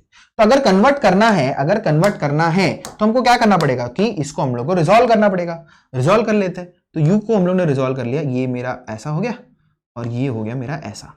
तो ये जो वेक्टर बन रहा है, ये जो वेक्टर बन रहा है, ये देखो, ये जो वेक्टर बन रहा है, अरे ये जो वेक्टर बन रहा है, ये जो वेक्टर, ये क्या हो जाएगा? ये मेरा u है थीटा की तरफ, तो ये हो जाएगा मेरा u cos थीटा। ये हो गया मेरा u cos थीटा। वैसे ये मेरा u है, ये u cos थीटा, इसके परपेंडिकुलर क्या हो जाएगा? u sin थीटा हो जाएगा। इसके परपेंडिकुलर हो जाएगा u sin थीटा। क्या आपको इतनी सी बात समझ में आ गई है? क्या आपको इतनी सी बात समझ में आ गई? यस सर, हमको समझ में आ गई है। तो ये u cos थीटा, ये u sin थीटा, हमको इतनी बात समझ में आ गई है। आप इतना बात समझ लेना, आपका काम खत्म। अभी इसमें हम लोग को क्या क्या सीखना है, हम लोग वो समझ लेते हैं। इसमें हम लोग को सीखना है, इसमें हम लोग को सीखना है टाइम ऑफ फ्लाइट। इसमें हम लोग को सीखना है टाइम ऑफ फ्लाइट, हम लोग को सीखना है। अब ये टाइम ऑफ फ्लाइट मतलब क्या होता है? मतलब कितनी देर ये हवा में है, कितने देर हवा में, मतलब आपने इधर से छोड़ा और ये से ढम करके इधर गिर गया, ये आप कितने देर तक है, वो हम लोग को सीखना है। Time of flight, time of flight हम लोग को समझना है, ठीक है। टाइम ऑफ फ्लाइट हम लोग को समझना है। ओके, टाइम ऑफ फ्लाइट हम लोग ने समझ लिया सर। समझ लो कि हम लोग समझ लेंगे, क्योंकि आप सिखा रहे हो। हाँ जी, आप एकदम कड़क कड़क समझो, टेंशन मत लो, ठीक है। पूरा भरोसा रखो, हम लोग पूरा समझा देंगे। टाइम ऑफ फ्लाइट समझना है। सेकंड इज आपको समझना है मैक्सिमम हाइट। मैक्सिमम हाइट का कंसेप्ट, मतलब मैक्सिमम हाइट कितना है, ये उसका मैक्सिमम हाइट होगा। कितना ऊपर जाएगा, ये उसका मैक्सिमम हाइट है। इट्स बेसिकली ये उसका मैक्सिमम हाइट होगा। थर्ड इज बेसिकली आपको समझना है रेंज। रेंज क्या है? रेंज मतलब कितना दूर गया है, कितना दूर गया आपको समझना है, मतलब कितना दूर, ये उसका दूराई है, ये इसकी दूराई है। समझ में आ रहा है? समझ में आ रहा है? तो हम लोग को इतना बात समझ लिया, इतना बात समझ गए कि ये जो है ये है आपका मैक्सिमम हाइट, ये है आपका मैक्सिमम हाइट। ये हम लोग कैसे निकालेंगे हम लोग सीखेंगे, और हम लोग ये भी समझेंगे कि रेंज कैसे निकालते हैं। ये जो रेंज है, ये रेंज जो है ये कैसे निकाला हम लोग ये समझेंगे। ये कैसे निकाला, रेंज कैसे निकाला, ये हम लोग समझेंगे। क्या आपको इतनी सी बात समझ में आ गई है? ठीक है, आगे बढ़ते हैं। तो सबसे पहले हम लोग ये डायग्राम को और अच्छे से समझते हैं। ये डायग्राम को हम लोग और अच्छे से समझते हैं कि ये डायग्राम बोलना क्या चाहता है। देखो, सिंपल सी बात है, मैं आप पर मैक्सिमम हाइट के लिए यहां पर बोल रहा हूं, मैं मैक्सिमम हाइट के लिए यहां पर और ये बना रहा हूं। ये मेरा मैक्सिमम हाइट होने वाला है, ये मेरा मैक्सिमम हाइट होने वाला है, मैं बोल के बोल रहा हूं। ओके, अच्छा, अभी देखो सिंपल सी बात है, जब ये पार्टिकल जो है, ये पार्टिकल को मैं बोल देता हूं, ये व्हाइट से रिप्रेजेंट करता हूं। ये मेरा पार्टिकल है, ये मेरा पार्टिकल है, ठीक है। ये पार्टिकल जो है जब इधर पहुंच जाएगा, ठीक है, जब इधर पहुंच जाएगा ये पार्टिकल, जब इधर पहुंच जाएगा तब इस पे क्या क्या लगेगा वो हम लोग देखते हैं। सिंपल सी बात है यार, देखो इसमें नीचे तो जी लगेगा, हमेशा नीचे जी लगेगा, हमेशा नीचे जी लगेगा, ये तो पक्का है। क्या मुझे बस ये सवाल है कि जी नीचे लग रहा है, u cos थीटा हमेशा हॉरिजॉन्टल पे लग रहा है, क्या हॉरिजॉन्टल डायरेक्शन में मेरा कोई एक्सेलरेशन है? तो अगर एक्सेलरेशन नहीं है तो क्या उसका वेलोसिटी चेंज होगा? नहीं, बात खत्म, इतना ही था। मतलब u cos थीटा मेरा हॉरिजॉन्टल डायरेक्शन में लग रहा है, इतना मुझे समझ में आ गया। मेरा एक्सेलरेशन लग किधर रहा है? अच्छा, यहां पर एक बात समझना है कि यहां पर हम लोग ने एयर रेजिस्टेंस या एयर का जो फ्रिक्शन होता है, एयर रेजिस्टेंस को इग्नोर मारा है हम लोग ने, एयर रेजिस्टेंस को इग्नोर मारा है, एग्जिस्ट नहीं करता यहां पर। तो आपको समझना है कि u cos थीटा उसका हॉरिजॉन्टल डायरेक्शन है और g नीचे लग रहा है, तो क्या हॉरिजॉन्टल डायरेक्शन में कोई एक्सेलरेशन है? मतलब जी तो नीचे लग रहा है ना, y एक्सिस में लग रहा है, तो मैंने वही बोला था कि y एक्सिस में जो भी चीज हो रहा है उससे x एक्सिस में कुछ फर्क पड़ेगा नहीं। तो मेरा इतना मुझे समझ में आ गया कि x डायरेक्शन में मेरा एक्सेलरेटेड मोशन है ही नहीं, a मेरा 0 है। तो ये यहां पर मुझे इतना बात समझ में आ गया, बट मुझे इतना बात समझ में आ गया कि u sin थीटा मेरा वेलोसिटी ऊपर लग रहा है और g यहां पर मेरा नीचे लग रहा है। मेरा उसके लिए स्पीड जो है, मेरा वेलोसिटी जो है, मेरा घटते जाएगा y डायरेक्शन में। कौन से पॉइंट तक? मैक्सिमम पॉइंट तक। समझेंगे कि क्यों है। तो बेसिकली मुझे इतना समझ में आ गया कि यहां पर u cos थीटा जो है वो हमेशा कांस्टेंट होगा, u cos थीटा हमेशा कांस्टेंट होगा, हमेशा कांस्टेंट होगा। और यहां पर एक्सेलरेशन जो है, देखो ये u sin थीटा ऊपर लग रहा है, g मेरा नीचे लग रहा है, g मेरा नीचे लग रहा है, g मेरा नीचे लग रहा है, उसके मेरा वेलोसिटी घटते जाएगा। तो ये पॉइंट में जाके ये हो जाएगा v1, कुछ तो v1 हो जाएगा, बट u sin थीटा से घट जाएगा। वैसे ही अगर आप मैक्सिमम पॉइंट की बात करोगे, मैक्सिमम पॉइंट में जब पार्टिकल पहुंच जाएगा मैक्सिमम पॉइंट पे इधर, तो इधर देखते क्या क्या होगा। अगेन u cos थीटा तो कांस्टेंट होगा, u cos थीटा तो कांस्टेंट होगा, u cos थीटा तो कांस्टेंट होगा, क्योंकि अगेन एक्सेलरेशन लग ही नहीं रहा है। बट क्या हो रहा है यहां पर? g तो हमेशा नीचे लग रहा है ना, तो ये वेलोसिटी को घटते जा रहा है, घटाते जा रहा है। उसके लिए यहां पर जाके वर्टिकल वेलोसिटी आपका 0 हो जाता है, आपका वर्टिकल वेलोसिटी आपका 0 हो जाता है। तो इधर लिख लो कि आपका वर्टिकल वेलोसिटी, आपका vy जो है वो आपका यहां पर 0 हो गया, मैक्सिमम हाइट में आपका 0 हो चुका है। समझ में आ रहा है? तो बेसिकली हमको इतना बात समझ में आ गया कि u sin थीटा इसको हाइट प्रोवाइड कर रहा है, हाइट, उसके लिए यहां पर उसका मैक्सिमम हाइट पहुंच चुका है। समझ में आ रहा है? बट कंटिन्यूसली अगर आप देखोगे यहां तो g तो नीचे लग ही रहा है, तो अगेन उसको एक्सेलरेशन नीचे अभी प्रोवाइड हो रहा है, तो उसका वेलोसिटी वापस नीचे आ जाएगा, वापस से नीचे आ जाएगा। सो इट्स बेसिकली जब भी पार्टिकल अभी इधर होगा और इधर होगा, समझ लो इधर, ठीक है, नीचे धड़ाम करके इधर बात करते हैं, तो इधर तो हमेशा u cos थीटा लगेगा ही, और इसका वापस से वेलोसिटी नीचे वाले डायरेक्शन में बढ़ना शुरू कर देगा। इट्स बेसिकली यहां पर v2 होना शुरू कर देगा, बढ़ना शुरू कर रहा है। क्यों बढ़ना शुरू कर रहा है? क्योंकि यहां पर नीचे g तो लग ही रहा है, क्या आपको इतनी बात समझ में आ गई है? Yes sir. और जब ये नीचे पहुंच जाएगा, अगेन u cos थीटा तो होगा ही, और नीचे जो है ये अगेन u sin थीटा से ही नीचे आएगा। जब टकराएगा ना u sin थीटा से ही जाएगा, क्योंकि जिस वेलोसिटी से ऊपर गया वही वेलोसिटी से नीचे टकराएगा। और जो रिजल्टेंट होगा वो इधर u होगा। क्या आपको इतनी सी बात समझ में आ गई है? क्या हम लोग ने प्रोजेक्टाइल को अच्छे से पूरा फील ले लिया है? अच्छा, अभी हम लोग थोड़ा और फील की बात करते हैं, क्योंकि हम लोग को यहाँ पर अभी टाइम ऑफ लाइट ढूंढना है। क्या हम लोग को क्या ढूंढना है? यहाँ पर हमको टाइम ऑफ लाइट ढूंढना है। हम लोग ने इतना बात समझ लिया है कि क्या बात समझ लिया है कि x डायरेक्शन में आपका वेलोसिटी x डायरेक्शन में आपका कांस्टेंट है। क्यों? कितना होता है वो? u cos थीटा है। क्यों है ये? दैट इज बिकॉज कि एक्सेलरेशन है ही नहीं, हम लोग ने इतना बात समझ लिया।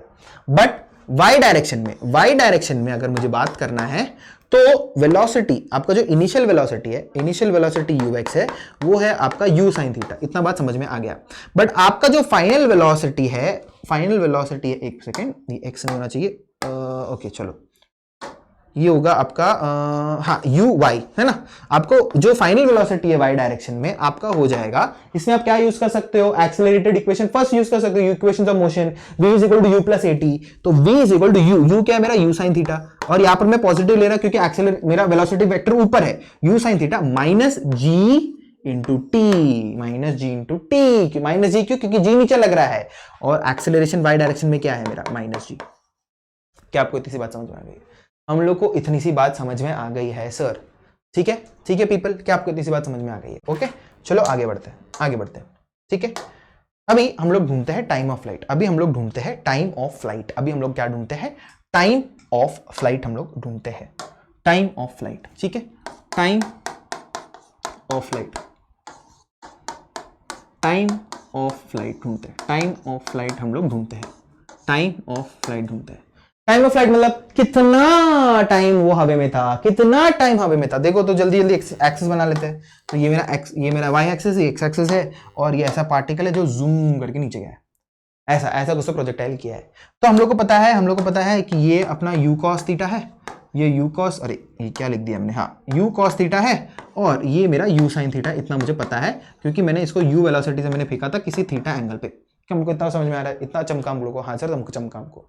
तो सिंपल सी बात है यार, इसमें ना तुमको एक बात ध्यान देनी है, देखो यहां पर एक पार्टिकल का जो मोशन है, जो ये वाला जो मोशन है, हम लोग ने इसको दो हिस्सों में तोड़ दिया है, एक एक्स एक्सिस में, एक वाई एक्सिस में।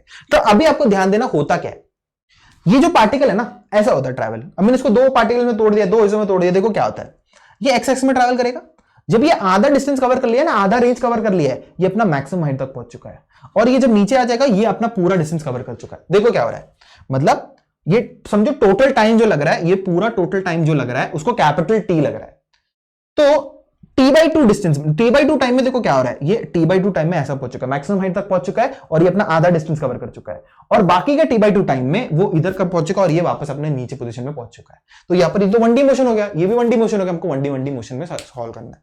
तो देखो क्या करना है, तो टाइम ऑफ फ्लाइट में देखो क्या है, इट्स बेसिकली मैक्सिमम हाइट तक पहुंचने के लिए, यहाँ पर ये अपना मैक्सिमम हाइट है ना, ये अपना मैक्सिमम हाइट है ना, मैक्सिमम हाइट है। तो अगर समझो मैं यहाँ पर बोल रहा हूं कि ये ऊपर से नीचे जाने के लिए, सॉरी नीचे से ऊपर जाने के लिए उसको टाइम टी लग रहा है, तो उतना ही टाइम लगेगा नीचे से ऊपर से नीचे आने के लिए, उतना ही टाइम लगेगा टी। तो मेरा टाइम ऑफ फ्लाइट मेरा क्या हो जाएगा, टाइम ऑफ फ्लाइट हो जाएगा मेरा 2 × टी, ये हो जाएगा। तो मुझे बस ये ढूंढना है, मुझे एक ये टी ढूंढ लिया तो मुझे टाइम ऑफ फ्लाइट मिल जाएगा। तो चलो ढूंढते हैं, कैसे ढूंढेंगे, सिंपल सी बात है।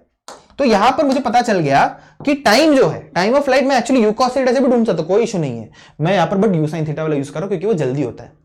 देखो यहां पर इनिशियली क्या है, उसका इनिशियल वेलोसिटी क्या है, मेरा यू साइन थीटा है। फाइनल वेलोसिटी मैक्सिमम हाइट तक पहुंचने के बाद वी वाई क्या हो जाएगा मेरा, 0 हो जाएगा। अरे सिंपल सी बात है यार, तुम किसी चीज को ऊपर फेंकते हो तो ऊपर जब मैक्सिमम हाइट तक पहुंचता है उधर एक क्षण के लिए 0 हो जाता है उसका वेलोसिटी, मैं उसी चीज का फायदा उठाऊंगा।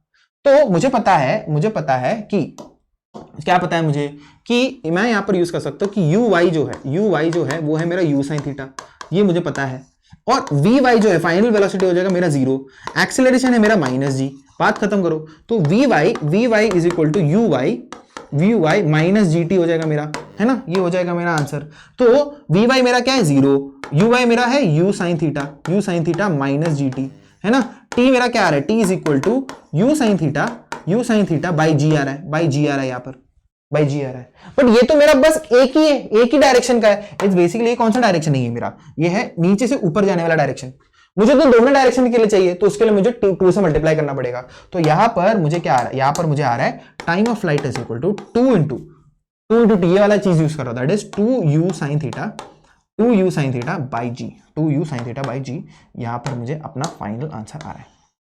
तो मैंने यहां पर अपना टाइम ऑफ फ्लाइट यहां पर निकाल दिया है। क्या इतनी सी बात समझ में आ गई है लोगों को? क्या इतनी सी बात समझ में आ गई है? ठीक है, अच्छा अभी हम लोग देखते हैं, क्या देखेंगे, मैक्सिमम हाइट देखेंगे। चलो मैक्सिमम हाइट देखते हैं, मैक्सिमम हाइट कैसे निकालेंगे, सिंपल सी बात है। चलो मैक्सिमम हाइट हम लोग निकालते हैं, बहुत सिंपल बात है, कोई इसमें ज्यादा रॉकेट साइंस नहीं है। चलो मैक्सिमम हाइट निकालते हैं कि क्या होगा, मैक्सिमम हाइट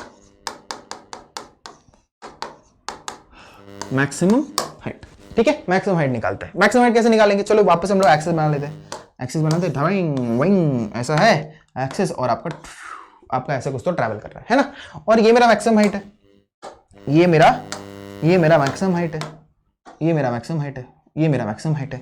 मुझे घूम फिर के क्या ढूंढना है, मुझे घूम फिर के ये ढूंढना है, ये है मेरा मैक्सिमम हाइट, मुझे घूम फिर के यही ढूंढना है ना, यही ढूंढना है मुझे। चलो इसको हम लोग कर लेते हैं। अभी बात समझो, इतनी सी बात क्लियर है। ये मेरा क्या है, ये मेरा u cos थीटा है और ये है मेरा u sin थीटा, ये है मेरा u sin थीटा। इतना बात क्लियर है।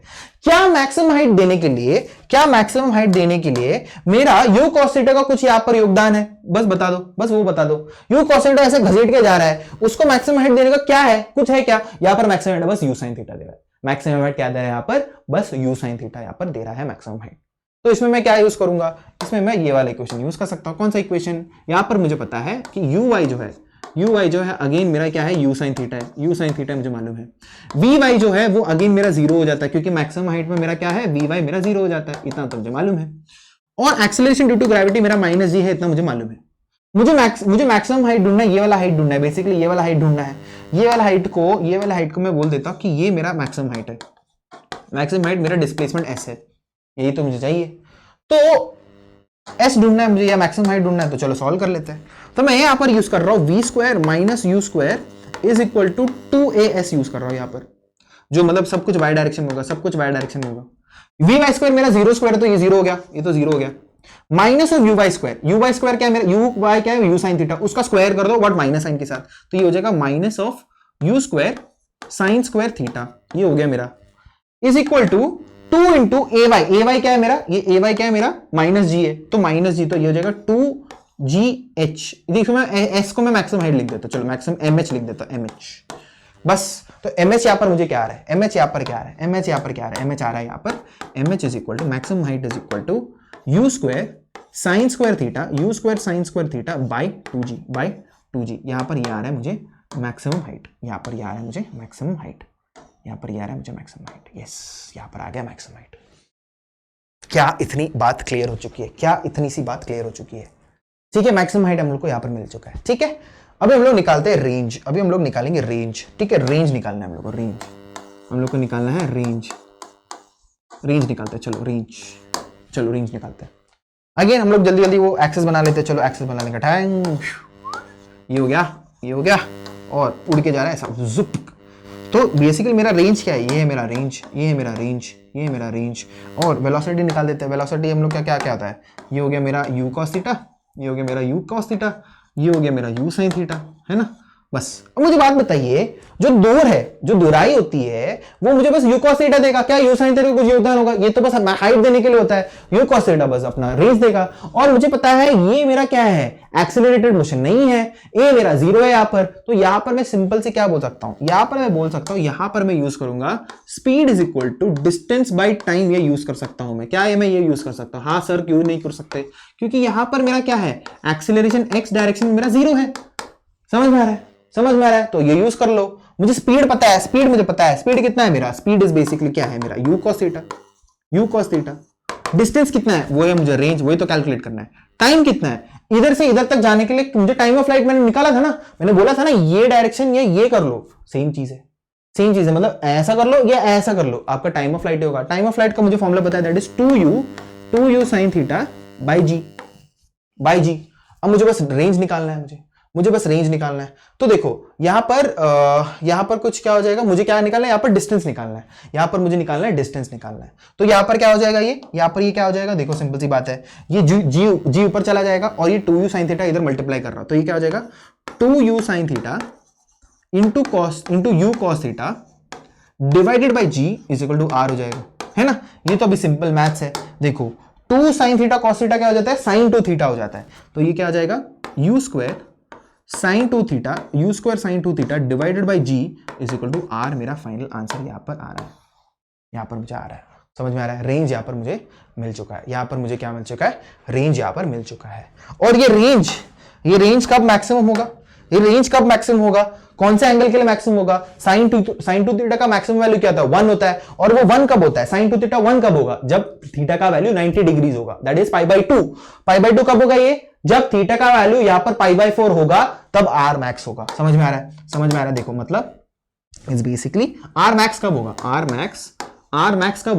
max मुझे निकालना है कब होगा, कौन से एंगल के लिए होगा, मुझे पता है r is equal to u square sine two theta by G मुझे पता है। और ये जो चीज है मुझे इसको मैक्सिमम करना पड़ेगा। ये मैक्सिमम का वैल्यू कब होता है? 1 होता है इसका value. It's basically sign two theta को मुझे 1 करना है, तो इट्स बेसिकली मुझे टू थीटा को मुझे पाई बाय 2 करना है। ये करना है ना मेरे को, और थीटा का वैल्यू क्या आ रहा है मुझे? पाई बाय 4 आ रहा है। तो आर मैक्स कब होने वाला है? आर मैक्स मेरा कब होगा? आर मैक्स मेरा हो जाएगा यू स्क्वायर बाई जी होगा इसका जो फॉर्मूला है, क्योंकि साइन टू थीटा 1 हो रहा है। और कब हो रहा है ये? जब मेरा theta is equal to pi by 4 हो रहा है। क्या इतना आपको बात समझ में आ गई? क्या आपको इतनी बात समझ में आ चुकी है? यस सर, हमको समझ में आ चुकी है।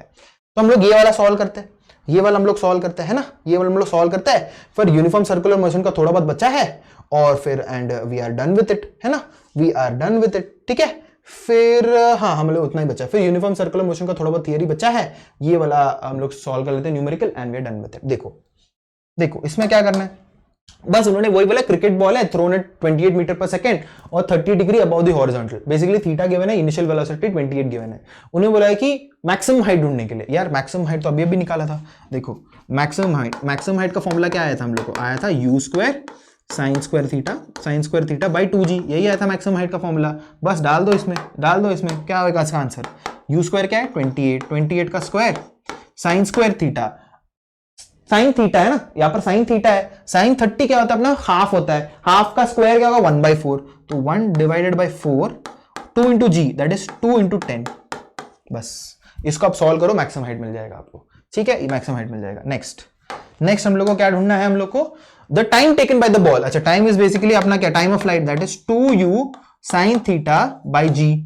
समझ में आ रहा है? यहां पर क्या हो जाएगा? यहां पर हो जाएगा 2 इंटू यू क्या है अपना? 28, साइन 30 क्या है? साइन थीटा अपना हाफ हो जाता है, ये अपना हाफ हो गया, और इंटू 10। बस इसको सॉल्व कर लो, आपको आंसर मिल जाएगा। क्या आपको इतनी बात समझ में आ रहा है? नेक्स्ट, अभी हम लोग को क्या करना है? The distance from the thrower to the point where the ball returns to the same level, मतलब रेंज ढूंढना है। That is U square sine two theta by G. अच्छा, अभी इसमें देखो यहां पर साइन 2 थीटा का वैल्यू 30 गिवन है, तो 2 थीटा क्या हो जाएगा? 60 हो जाएगा। साइन 60 √3/2, तो ये यहां पर हो जाएगा 28 का स्क्वायर इंटू √3/2 इंटू 10। इसको सॉल्व करो, आंसर मिल जाएगा। समझ में आ रहा है पीपल? क्या आपको इतना बात समझ में आ चुका है? ठीक है, अभी हम लोग बात करते हैं यूनिफॉर्म सर्कुलर मोशन के बारे में। ठीक है, यूनिफॉर्म सर्कुलर मोशन के बारे में। अच्छा, अभी यूनिफॉर्म सर्कुलर मोशन में आपको एक चीज ध्यान देना है कि ये जो यूनिफॉर्म है, इसका मतलब जो हम लोगों ने सीखा था यूनिफॉर्म मोशन क्या होता है, हम लोगों ने बताया कि वेलोसिटी आपका कांस्टेंट होता है यूनिफॉर्म मोशन में। बट इधर आपको बात दे देना है, यहां पर यूनिफॉर्म का जो मतलब है, यूनिफॉर्म का मतलब आपका यहां पर बस स्पीड कांस्टेंट है। आपका बस स्पीड इज कांस्टेंट या स्पीड इज यूनिफॉर्म। ठीक है, स्पीड इज यूनिफॉर्म की बात हो रही है। वेलोसिटी आपका यूनिफॉर्म या कांस्टेंट नहीं है, क्योंकि वेलोसिटी आपका चेंज हो रहा है। तो इसको यूनिफॉर्म सर्कुलर मोशन क्यों बोलते हैं? यूनिफॉर्म सर्कुलर मोशन हम लोग इसलिए बोलते हैं क्योंकि आपका स्पीड कांस्टेंट है। Speed is same is equal in any interval और at any point during uniform circular motion, but the velocity isn't. और अगर वेलोसिटी नहीं है, वेलोसिटी चेंज हो रहा है, तो एक्सीलरेटेड भी है। समझ में आ रहा है आपको? क्या आपको इतना समझ में आ रहा है? हम लोगों ने यूनिफॉर्म सर्कुलर मोशन यहां पर क्यों बोला है? इसको हम लोग और अच्छे से समझते हैं। देखो ऐसा समझते हैं, देखो समझो यहां पर मैंने सर्कल बना दिया, और ये मेरा सेंटर है, और ये मैं बोल रहा हूं कि ये मेरा रेडियस है, ऐसा मैंने यहां पर रेडियस बना दिया। ये लो, ये रेडियस हो चुका है अपना रेडियस। यस सर, ये अपना रेडियस है, ठीक है, ये अपना रेडियस है, और ये मैं इसको आर बोल देता हूँ, रेडियस, इसको मैंने आर बोल दिया, रेडियस। और यहाँ पर मेरे पास एक पार्टिकल है, ये मेरा पार्टिकल है, रुको इसको पार्टिकल बोल देता हूँ, हाँ जी, ये मेरा पार्टिकल है जो मेरा यूनिफॉर्म सर्कुलर मोशन कर रहा है। यूनिफॉर्म सर्कुलर मोशन यहाँ पर मेरा कर रहा है। तो अगर आप ध्यान दोगे यूनिफॉर्म सर्कुलर मोशन एग्जैक्टली है क्या? यूनिफॉर्म सर्कुलर मोशन, इसको हम लोग यूसीएम भी बोलते हैं, हम लोग, ठीक है, UCM. Uniform circular motion is basically her point पे मेरा पार्टिकल का स्पीड सेम होगा। मतलब अगर समझो ये डायरेक्शन में जा रहा है, तो इधर मेरा स्पीड मेरा u है, और इधर भी मेरा स्पीड मेरा u है, तो एक काम करते हैं, इसको हम लोग u नहीं बोलते, v बोल देते हैं। देखो ये डायरेक्शन में जा रहा है, मतलब ऐसे से घूम रहा है, तो इसको बोल देते हैं कि ये क्लॉकवाइज घूम रहा है, ऐसा क्लॉकवाइज घूम रहा है ना, और ये डायरेक्शन में इसका स्पीड आपका v है। अब इधर देखोगे तो ये ऐसे जाएगा, नीचे जा रहा होगा, तो इधर भी आपका v है, और इस तरफ जा रहा होगा, इधर भी आपका v है, और ये ऊपर ऐसा जा रहा होगा, इधर भी आपका v है। तो अगर आप देखोगे हर पॉइंट पे स्पीड क्या है, यहां पर v है, बट डायरेक्शन आपका चेंज हो रहा है, velocity is a vector quantity जिसमें मैग्नीट्यूड और डायरेक्शन दोनों होता है। तो यहां पर मैं बोलूंगा कि स्पीड कांस्टेंट है बट वेलोसिटी कांस्टेंट नहीं है मेरा। क्यों? क्योंकि वेलोसिटी मेरा क्या है, मैग्नीट्यूड और डायरेक्शन, वेक्टर क्वांटिटी है। मैग्नीट्यूड तो है भाई, सेम है, कांस्टेंट इक्वल है, आई एग्री, बट क्या डायरेक्शन सेम है? नहीं, क्योंकि हर पॉइंट पे वेलोसिटी का डायरेक्शन आपका सेम नहीं है।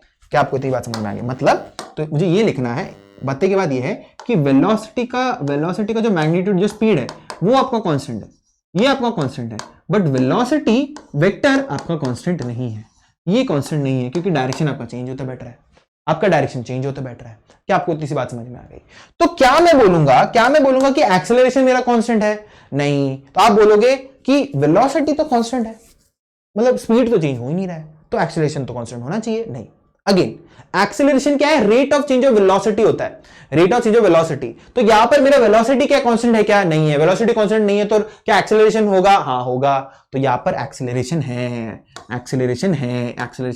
और ये एक्सेलरेशन को हम लोग बोलते हैं सेंट्रीपिटल एक्सेलरेशन। क्या बोलते हैं हम लोग? सेंट्रीपिटल एक्सेलरेशन बोलते हैं इसको। और ये जो एक्सेलरेशन है this is directed towards the centre, acceleration towards the centre, ऐसा ये होता है acceleration direction towards the centre. उसके लिए हम लोग उसको सेंट्रीपिटल बोलते हैं, ठीक है, सेंट्रीपिटल ऐसा होता है इसका डायरेक्शन, टुवर्ड्स द सेंटर। ठीक है, समझ में आ रहा है? ओके पीपल, ठीक है। अब इसमें एक दो फॉर्मूलाज है जो आपको समझ में आना चाहिए, वो एक बार फॉर्मूलाज हो गया देन आपका पूरा खत्म हो चुका है। ठीक है, फॉर्मूलाज क्या क्या है आप देख लो।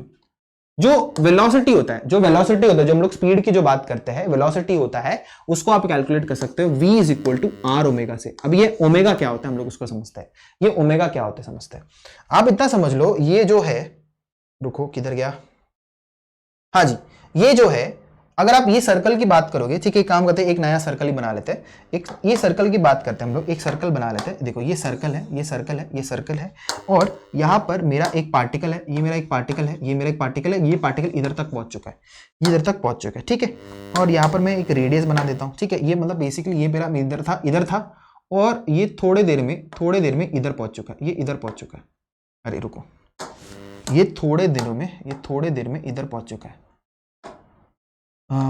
ओके चलो, ऐसा पहुंच चुका है, ठीक है, ऐसा पहुंच चुका है। और ये मैं बोल देता हूं ये रेडियस आर है, ये भी मेरा रेडियस आर है, ठीक है, ओके। तो इट्स बेसिकली ये डिस्टेंस मुझे देखने के लिए ये कितना ट्रैवल कर चुका है, इसमें दो है। इट्स बेसिकली मैं ये वाला लीनियर डिस्टेंस ये आर्क लेंथ में देख सकता हूं ये कितना ट्रैवल कर चुका है। ये दूसरा तरीका है, ये कितना थीटा ट्रैवल कर चुका है, मैं ये दोनों कर सकता हूं, है ना। तो यहां पर मुझे एक और फॉर्मूला मुझे आ रहा है मुझे पता है दैट ये जो L is equal to R theta मैं यूज कर सकता हूं। ये भी एक फॉर्मूला है जो आप सर्कुलर मोशन में यूज कर सकते हो, L is equal to R theta, ये वाला फॉर्मूला आप यूज कर सकते हो। दूसरा है ये जो, इसको हम लोग जो बोलते हैं ना, ये जो थीटा ट्रैवल किया, उसको हम लोग बोलते हैं एंगुलर डिस्प्लेसमेंट बोलते हैं। क्या बोलते हैं हम लोग उसको? थीटा को हम लोग क्या बोलते हैं? एंगुलर डिस्प्लेसमेंट बोलते हैं इसको, एंगुलर डिस्प्लेसमेंट। और rate of change of angular displacement होता है अपना एंगुलर वेलोसिटी। इसको हम लोग क्या बोलते हैं? Angular velocity. मतलब कितने तेजी से ये थीटा चेंज हो रहा है, उसको हम लोग क्या बोलते हैं? एंगुलर वेलोसिटी बोलते हैं। वैसे ही आपका टाइम पीरियड होता है, ये होता है टाइम पीरियड आपका, टाइम पीरियड मतलब एक रिवोल्यूशन करने के लिए कितना टाइम लग रहा है इसको, टाइम पीरियड। फ्रीक्वेंसी क्या होता है? Frequency is basically 1 upon time period. Time period का रेसिप्रोकल होता है, मतलब वो एक यूनिट टाइम में कितने बार गोल गोल घूम रहा है, फ्रीक्वेंसी बताओ, समझ में आ रहा है? ये उसका फ्रीक्वेंसी होता है। क्या आपको इतनी सी बात समझ में आ गई है? और इसमें अगर आपको थोड़े बहुत और फॉर्मूलाज अगर आपको जानने हैं, तो इसमें एक और रिलेशन है दैट टाइम पीरियड और एंगुलर वेलोसिटी में रिलेशन ही होता है 2π/ω। ये होता है आपका एक और रिलेशन, आप इसको ध्यान रखना। इसको और डिटेल में पढ़ेंगे सर्कुलर मोशन में, अभी आप बस ध्यान दो, एनसीईआरटी में जितना गिवन है मैं आपको बोल रहा हूं। क्या आपको इतनी सी बात समझ में आ गई है? ओके। तो इसमें और फॉर्मूलाज है जो आपको ध्यान देना है। वो फॉर्मूलाज ये है कि फर्स्ट फॉर्मूला है कि v is equal to R omega, v is equal to R omega, जहां पर r आपका रेडियस होता है और ओमेगा आपका एंगुलर स्पीड या एंगुलर वेलोसिटी होता है। क्या आपको इतनी बात समझ में आ गई? यस। फिर दूसरा जो है वो है एक्सेलरेशन का formula, that is centripetal acceleration का फॉर्मूला आता है v स्क्वायर बाय आर। ये आपका एक फॉर्मूला होता है, v square by R acceleration का क्या होता है? मैग्नीट्यूड, ये उसका मैग्नीट्यूड होता है अगर मैग्नीट्यूड चाहिए तो आप ये v is equal to R omega जो है इसको आप इसमें सब्स्टिट्यूट कर सकते हो। तो इसमें क्या आएगा? तो ये हो जाएगा omega square R square divided by R. तो क्या आ रहा है ये मेरा ओमेगा स्क्वायर इंटू आर भी आ रहा है। तो ये एक और फॉर्मूला आपको आ चुका है, ये एक और फॉर्मूला आपको आ चुका है। फिर हम लोग को एक और फॉर्मूला है, दैट इज हम लोग को पता है कि ओमेगा, हम लोग को पता है कि time period is equal to 2 pi by omega, हम लोग को मालूम है 2 पाई बाय ओमेगा हम लोग को मालूम है।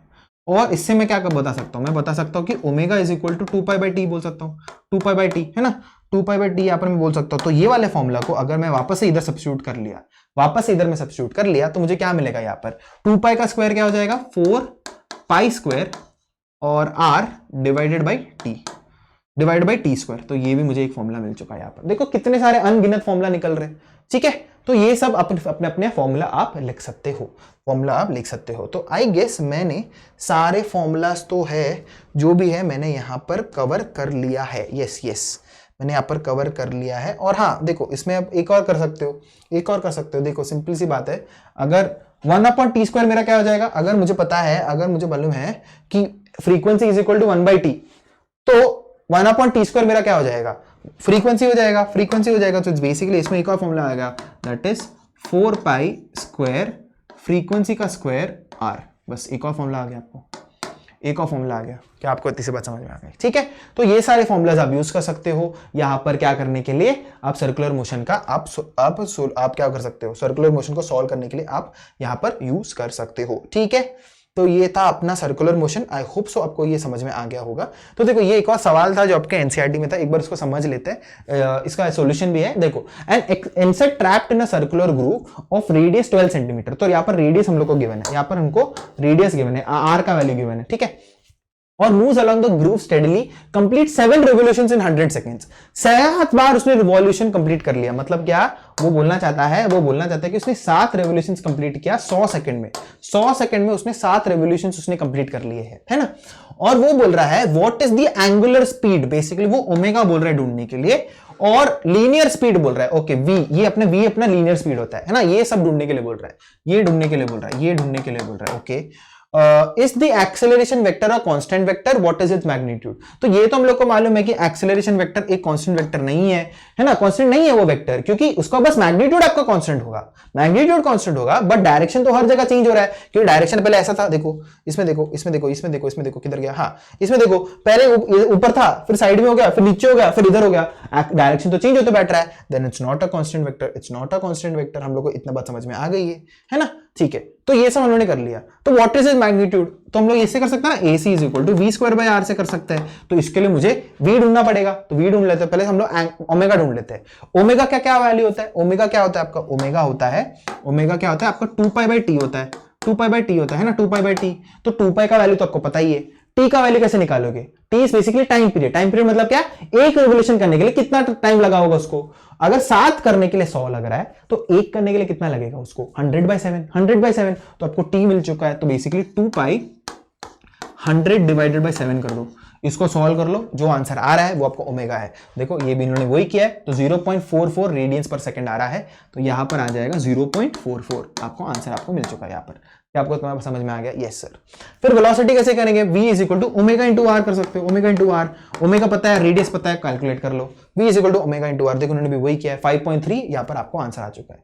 फिर एक्सेलरेशन तो ये आप निकाल सकते हो, क्योंकि आपको v मिल चुका है, r आपको पता है, और आपने एक्सेलरेशन यहाँ पर निकाल दिया है। तो इससे आपका ऐसे सवाल, आसान सवाल आपके नीट में आते हैं। तो इसी के साथ हम लोग ने मोशन इन अ प्लेन का 1 शॉट यहां पर कर दिया है। ठीक है, हम लोगों ने मोशन इन अ प्लेन का 1 शॉट हम लोगों ने यहां पर कर लिया है। 2 घंटे के अंदर ही हम लोगों ने पूरा एनसीईआरटी को पूरा निचोड़ लिया है। और ऐसे भी नहीं कि मैंने कोई भी चीज छोड़ा नहीं है, मैंने सब बोला है, एक्स्ट्रा चीजें भी बोली है। 2 घंटे के अंदर हम लोगों ने ये पूरा चीज हम लोगों ने कवर कर लिया है। ठीक है, I hope so you have like the lecture. You can like, share and subscribe to the channel that is NEET Marvels. मैं जॉनथन मैथ्यू आपको ऐसे ही 1 शॉट्स लेके आऊंगा। नेक्स्ट चैप्टर मोस्टली हमारा एनएलएम होगा। देखते हैं एनएलएम को अगर हम लोग लोग वन शॉट में कर सकते हैं क्या, मैं आपको बताता रहूंगा, उसका कोई टेंशन नहीं है। But this is Jonathan Matthew signing off from now.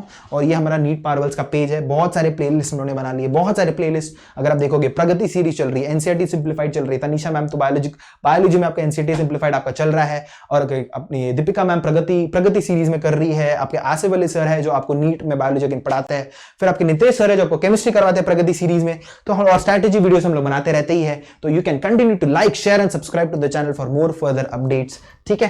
So please like share और सब्सक्राइब जरूर करना। टेलीग्राम लिंक डिस्क्रिप्शन में है, उसको भी ज्वाइन जरूर कर लेना, ठीक है। सो this is Jonathan Matthew signing off one final time, ठीक है। हम लोग बहुत जल्दी मिलेंगे। This is me signing off. चलो सायोनारा।